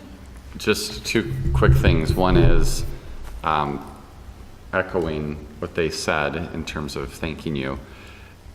As we look at purchases and investments going forward, I personally would like to make sure that we continue to include our current investment levels or our projected ones, just even for the maintenance that we're doing in our future budgets. I know we've done that once or twice where we've seen that as a line item, but I think the board generally is interested to try to shift to operating expenses, our technology investment. And so I think to me, that's not an unknown, like some of the state level unknowns that we're uncertain about. This is more of a known that, we're spending X amount each of these years. And I think we should just start embedding that, because to me, that is a much more real number that we want people to be aware of, right? And right now, I don't think our budget projections include technology and operating. Yeah, we are talking in the next item about, for this coming budget, what that would mean. Yeah. If we were to embed it. But you Right. mean for future projections? I mean for the whole, that nice 5 summary, the years. 5-year projection that we get Yes. every time. I also Put think. in a couple of them. Yeah, well, as it's an gonna- option, I think what I'm it's an hearing option from as a you macro is. line. Put it in. Well, we've done it, I've seen it, or we've seen it once, maybe Oh, twice, but I think we need to. Each time, you're saying, Yeah, as each an, time. as an alternative or baked into the actual Well, I know core sometimes projection? we've added extra lines at the We're talking bottom. about Yeah, and additional if we go there- To scenarios. call that out so Yeah. that it totals It's in in. our face all the time. Right. But, Yeah. and It's in our face, and the community's face, so that they see, like, this is really what we're talking about. And then the trade-off becomes one, as SUNY puts on the table, the trade-off, if I may, between the computer and the roof, it becomes the computer and other operating expenses, which is a whole different conversation. Right. And we'll get there a little bit next. And then the other thing is just, I know we've imposed this year some real constraints financially, and I'm sure we'll hear more about this in a couple weeks. I'm hoping you'll be able to paint a vision for technology and instruction that doesn't necessarily, that's not constrained by our current financial state. I We appreciate realize. that. Yeah. Yes, no, I Yeah, appreciate so dream big, that's, No, I appreciate that. And then take for a the long group that's nap. been working on this, There you you go. with Joe and I in the group, I think that's important to hear too, because we have tried to send the message of, think about, we need to think about what's possible. We also need to think about how we can do with what we have. But, I appreciate hearing that, because it does encourage us to. I mean, to I'm think not about- alone on that, right? No, I want to Okay. see the Tesla model, but we probably need to see the Yugo model too. I mean, it's. The But if you can paint a Yugo. future, Wow. Do they make those Am anymore? I dating myself? Sorry. Well, if I would, to summarize, I'd say, we want the vision, and then we'll have to figure out how we layer towards that vision, right, with the That's nice. Right, and process. in your spreadsheet, it was great to see like how you guys prioritize like essential, not essential, and like in that plan, you could also probably say like core and add-on, like Absolutely. the add-ons. So if there's no other questions, I think effectively we'll vote on this at the May 23rd, and we probably shouldn't have discussion at that time. I just wanted to give some extra space since this has been, important topic for us, so that we wouldn't vote today. And again, I know we've said it, but hats off to the team. Yes. Thank you. Thank you all, so, you all too, and all the other ones behind you. I'll let them know. Okay, so we're on to our last agenda item, which is the 16-17 budget update. It's also in your packet. Mary, Mary and Kathy, or who's gonna briefly walk us through that? Sure. We did work on creating the draft budget, which is currently in process, using a zero-based budget process to balance the FY17 budget. We are looking at an estimated deficit for next year of a little over $500,000, and we did include some information about balancing that through efficiencies, not affecting current staff positions. We are looking ahead at larger budget deficits, as was referenced earlier. Our financial projections from February reflect two low CPI factors, 0.8 and 0.7. We've also changed those assumptions to assume a 1.5% CPI factor in those out years. So we are looking at deficits, large deficits starting in FY18 of about $5.5 million, projecting out to over $11 million by FY '21. So just a big challenges ahead for the district. Again, we developed this draft budget using a zero-based budgeting methodology. Information was shared back and forth with budget managers and business office, the superintendent as well. We did focus on the district initiatives, which we included in the memo, and we did provide an outline of where we are making those reductions to balance next year's budget. So it didn't balance itself. We did have to indeed take some steps, and we will have to be reducing some expenses to have that budget balanced for next year. State funding is still a huge unknown. We don't have a state budget in place currently. It's not known if there will be a budget in place or any information shared prior to the election in November. So we are assuming stable state funding, and you see that in our financial projections as well as the draft budget at this point, because we have no new information of additional changes. We're continuing to assume that state aid will be prorated at 92%. So again, when the state runs out of money to pay their bills, they prorate or reduce what they promise to pay to school districts. So we're assuming that 92% proration will continue forward. We did include a table of possible state financial threats. They are quite drastic in addition to our already drastic financial projections going forward. I'll let Kathy provide some detail. Just really quickly, the major assumptions for the revenues are staying the same. We still, property taxes will be increasing only by 0.8%, which is very small. And one change with local revenues is the TIF surplus payment. It was previously not in the projections. We have some information, some affirmation from the city. We will be including it in the budget.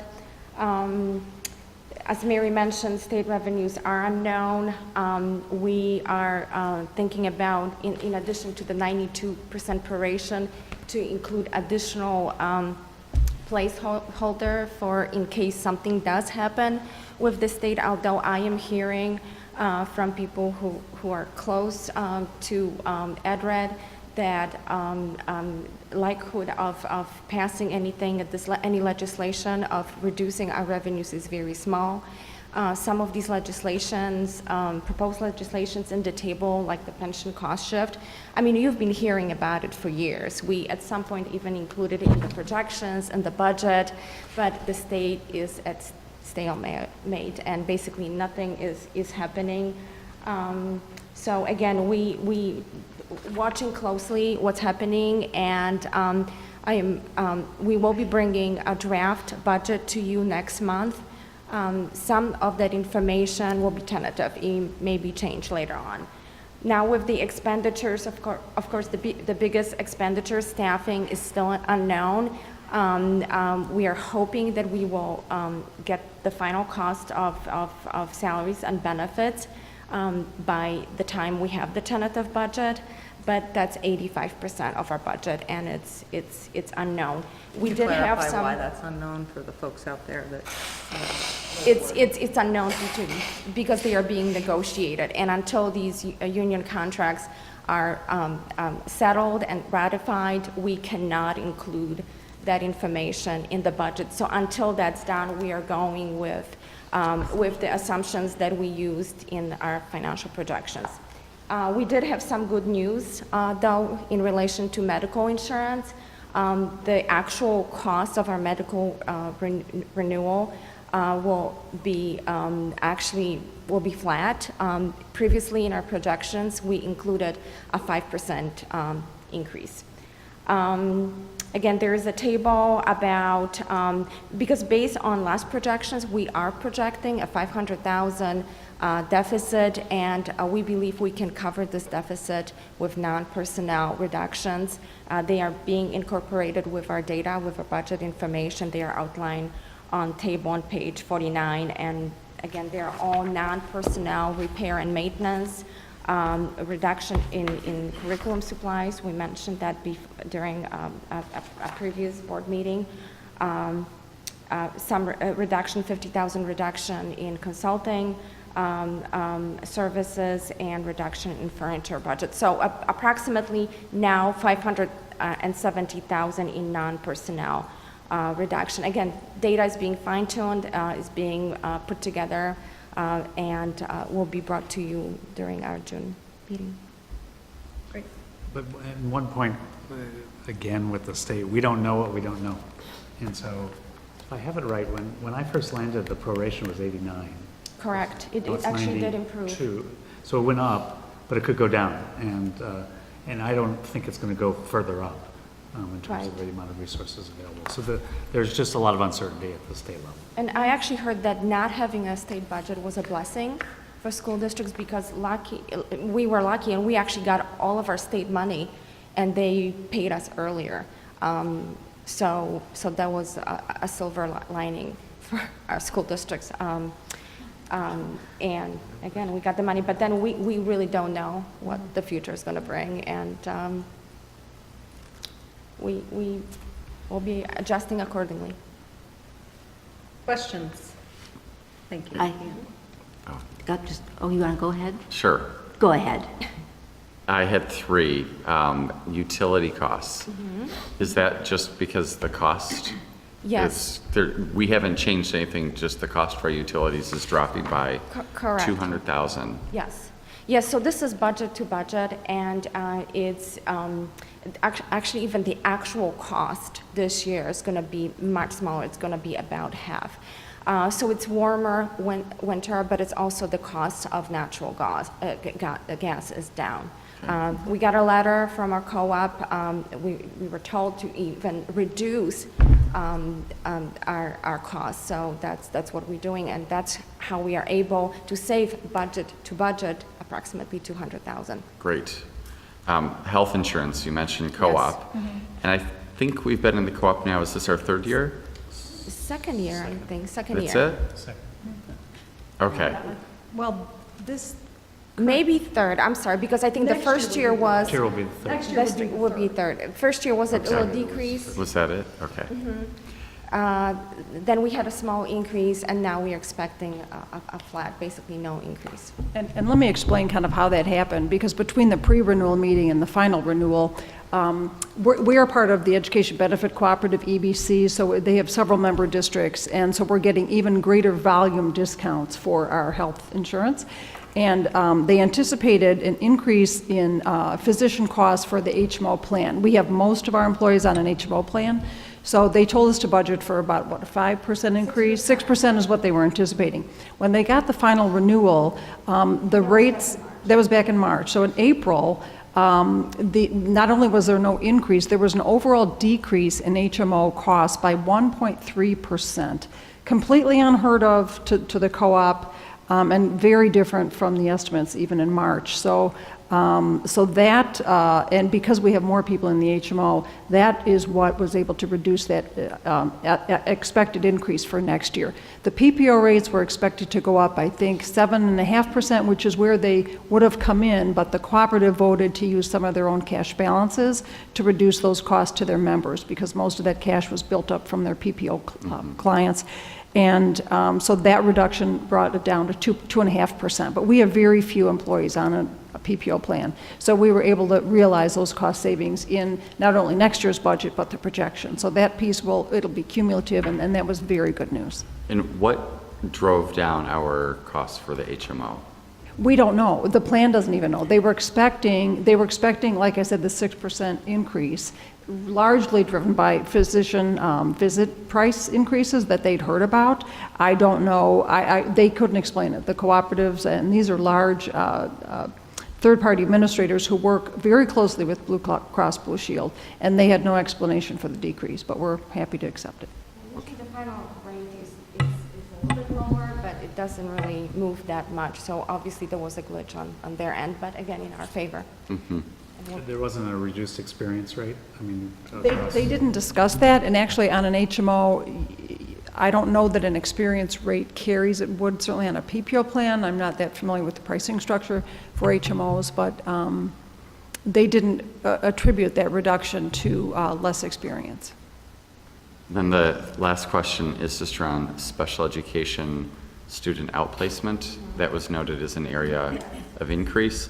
I'm just wondering what else you could tell us. So the cost, if you read the expenditures and revenues summary for March, the costs started increasing going over budget this year already because we added more students. And these students come often in the middle of the year, and it's very hard to predict, to budget these expenditures. And so accordingly, because our expenditures are increasing so much over budget in fiscal year 16, we adjusting the budget. I am working with special education department, and we're actually building a list of students and their costs, because these costs also vary depending on the facility, and it's going to be higher. But we are hoping that we can cover this additional cost with the extra TIF revenue that was not previously in financial projections.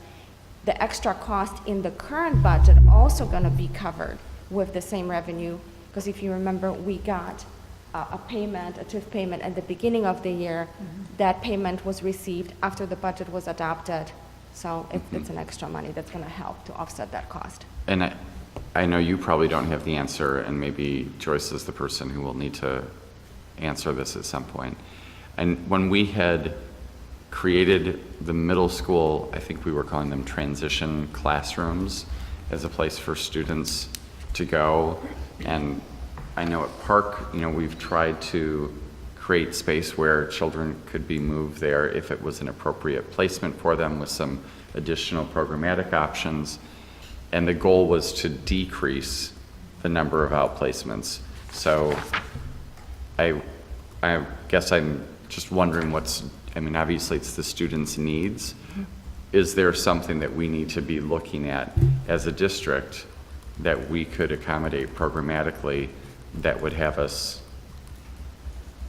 focus on that goal, I guess, of keeping students in the district when appropriate versus some of the increase in outplacement? And part of that, implementing on that goal has been to shift our approach at Rice with our colleagues there.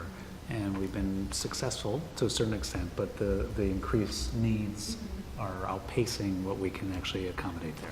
Say a little bit more about the Rice program. Well, in some ways, we've been trying to think about Rice as more of a therapeutic day school, where instead of having young people who have very important needs are sent out of district for services, that we provide them services inside the district. But there's a limited capacity at Rice. That is true, but we were able to bring students back this year. I don't know how many, Joyce would be able to answer that, but we did bring students back who were now able to serve at Rice instead of out-of-district placements. But it's just that the net The net has gone difference the is other way. greater. So either we had students move in with IEPs in place that had out-of-district placements as that placement on record, or children's needs changed during the year that warranted that change in placement.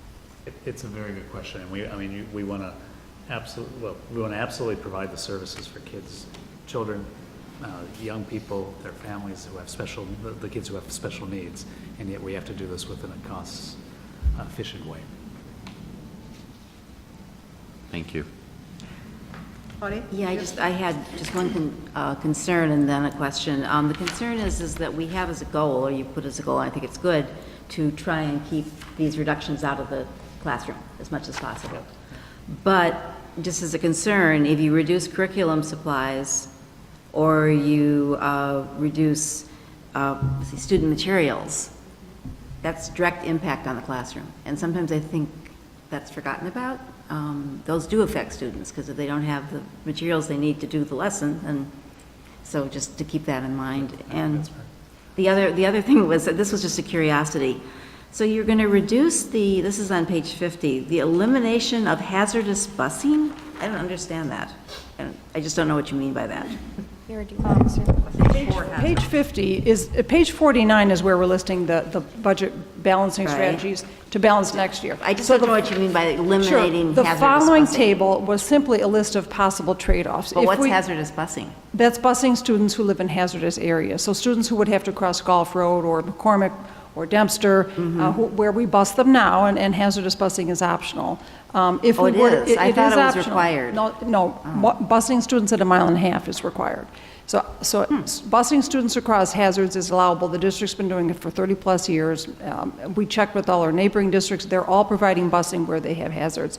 So we were just listing possible things to look at, like trade-offs. If we were to add an additional expense, in this case to shift technology, we were just coming up with some general cost savings as to what we would save if we made some of these trade-offs.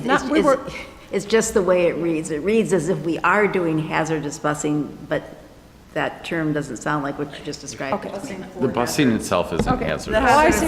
Exactly. This is an important chart. This goes back to Richard's earlier Riding your question. bike to school at Oakton this morning was. And the young man who was riding his bike to shoot is safe and sane. The table 3 is really what, it was Richard's question, what would happen if we shift technology into the operating budget, and what would be the potential types of trade-offs that would occur, which would be busing that we do through hazardous zones, not hazardous Yes, busing. exactly. So can we talk about that for a moment? Because I think before we get into this same situation next fall and as we're going out, the Table 3 was, again, meant to, I don't think it's to accommodate additional technology expenses. It's to accommodate technology expenses, Correct. basically shifting. Effectively, we're saying the technology budget that will come through debt service would be for 16-17, correct? So my assumption is that we are not building a 16-17 budget that includes these expenses, that they are being used from the debt service. I want to check that assumption because we've had a number of discussions around it, and we want to keep ahead of ourselves, right? I mean, so that we're building a budget for 16-17. If we included technology expenses there, if they were in the same amount, it would mean that 800,000 or would not come out of the debt service. That is an option. It means that debt service could still sit there, right? Or it could be, I don't know, at this time it could be used for something else. We need to decide as a board what we're directing the staff, I think the staff team to do, because the next month we're coming out with a draft budget for us. I think that is a place where we need to provide specific guidance right now, so that we're either going to keep it the way it is, we could potentially bring some of it over, we could potentially bring all of it over with these ramifications, or these, some set of these potential ramifications. I just want to tee that up as an item for discussion so that we stay ahead of it and we don't end up having a budget that doesn't reflect what we Couldn't we want. do it over a multiple year, like, couldn't we have set some goals Yes. of a certain Yes. percentage every year to get? And this past year, we did $50,000. Yes, Exactly. yes, correct. Right, which, 50,000. You're bringing 50,000. Yes. So they're assuming 50,000. So I think then the question is then, what is an amount that we would want to see? Do we want to maintain it at 50,000? We can discuss this when we get the draft budget as well. I mean, that's the beginning of the discussions, but I just want to make sure that we're being explicit about it so that everyone starts to think about, if we're at 50,000 now, do we want to ramp that up for 16, 17, knowing there will be trade-offs with operating? And we are already, obviously cutting to your point, Claudia, the cuts, or the reductions that we have outlined in Table 2 are to achieve a balanced budget off of the 570. This would, $570,000 deficit, this would be incremental to that. So are there any initial thoughts on that in terms of our palette, I think? My initial thought is, I think it's a tough decision to make right now, because there are two factors. One is, it's really hard to flesh out what these things look like, the additional service, and when you're looking at the cuts that would be made in the operating, I mean, they're a little too abstract to know exactly how painful they would be. Mm-hmm. And you don't know what you would be gaining on the capital side, so you really want to make these, I mean, I know they're two different funds, but you do want to say, is the water cooler here and a reading specialist? We are making a trade-off there, and I think we need to know what that is before I would feel comfortable saying, go ahead and do it. So that's sort of how I come at it. So I think that's fair. I don't know how to say, okay, put $400,000 in it unless I know what I'm getting for the 400 in capital and what I'm losing on the operation. So until we see that, how do we do it? And I can't tell you that tonight because we'd have to also roll our sleeves up and say what we think is best. Right. So. I mean, and then there's the unknown pieces of negotiations and the states. Correct. Right. So, I mean, in theory, I would love to see some kind of like long, practical plan of some percentage moving over into operating. But again, to know what you take as the trade is so unclear right now. Well, I do think it's a conundrum, but it's a conundrum that continues. I'm not sure when you answer it, other than to say. Are you asking us to go back and look at the budget to like tell you like, I'm sorry. I don't want you to tell me. Or tell us like what's the ask? I think the ask is from a board governance level. If you were to set a target for a longer term shift, do we believe that 16-17 is the year to increase that from 50,000 to some other number? Or do we believe that we should continue as we are for 16-17 and then start the shift to a later time? Or, and if we don't know that, then what is the information you would need to know? Because I don't think we want to come to this discussion in September when we're voting on the budget, right, or August, and then say, you know what, we really should have built in some technology monies, right, to transition over. So I'm just trying to figure out between now and September, because this is an interest of the board, how we go about migrating to that. I would think if you're implementing priority budgeting on some level, hopefully, you would come, the administration would come to us and say, our priorities are such that we think this capital expense is more important and therefore we'd like to shift it into, it would drive the decision, the needs of the whole district. Okay. Drive that So decision somewhat. I think then the ask is, do we want to ask that of the administration to consider that as part of the work, not necessarily for the first review? I don't know. Because it is it's an effort, right? That's a lift. It's also an effort on the magnitude of shift. I mean, right now we have $50,000. So you could say, we'll double it and, that's not a big deal. I'm just trying to get order of magnitude, what's the right next step? I think that we should, go ahead. I was gonna say, I think they attempted to lay it out on their table 3, that they come with the 400,000 and this, and then the 800,000, and then the 1.2 and the 1.6. Right, but our budget is only 800,000. This is just scenarios of what if. Right, but aren't you asking them to come with scenarios? More detailed than this. Right, but I'm saying like that, you said what's the start? Where do they start? Do they come with 100,000 instead of 50,000? Where's the start? Or 200,000? And I was saying that I thought the 400,000 was the start, because when I go back to table 2, it looks like it's the same. When you look at the wording to describe what's going to be reduced, it's in service, it's consulting, it's the same type of items. But just right now, we don't have $400,000 built in here. No. Right. So we have $50,000. To me, the $400,000 increment is too high, I It's guess too is high. what I'm Yeah. saying. In 1 year. And so, in 1 year to digest, I think the grid starts a little bit high. But, it was just, There you go. They put it out there. I know they They might have came with 100,000 and then a 200,000. They came with 400,000. That's what I would say. This was the ideal state from what we had talked about in the past, that we would be phasing in 400 each year. and let me just explain, the technology expenses, we have been funding 450,000 actually of software expenses through our debt service. That was brought down to 400,000 with moving, we increased the technology fee, and then we're moving that expense piece, which was half a staff person, into the operating budget. So the 400,000 is for software. 400,000, the second 400,000 was meant for replacement equipment or perhaps to go toward equipment leases, but that 800,000 does not include current lease payments. We have leases in place in which we secured a lot of equipment, and we're rotating it out over its expected life expectancy. So the 400,000 for software and the 400,000 for equipment does not bring in a lot of replacement technology. It does not replace the cost of current leases, which the leases are phasing out. We did our bond sale to do the payment this year. We canceled the roof work to make the payment for next year. So while we're talking about, that's why we modeled this going up to 1.6 million, because 800,000 is not going to bring in a sufficient amount of equipment to replace what we have now as that equipment ages out. So Here's another priority question. Mary, is there a placeholder for science curriculum spend next year?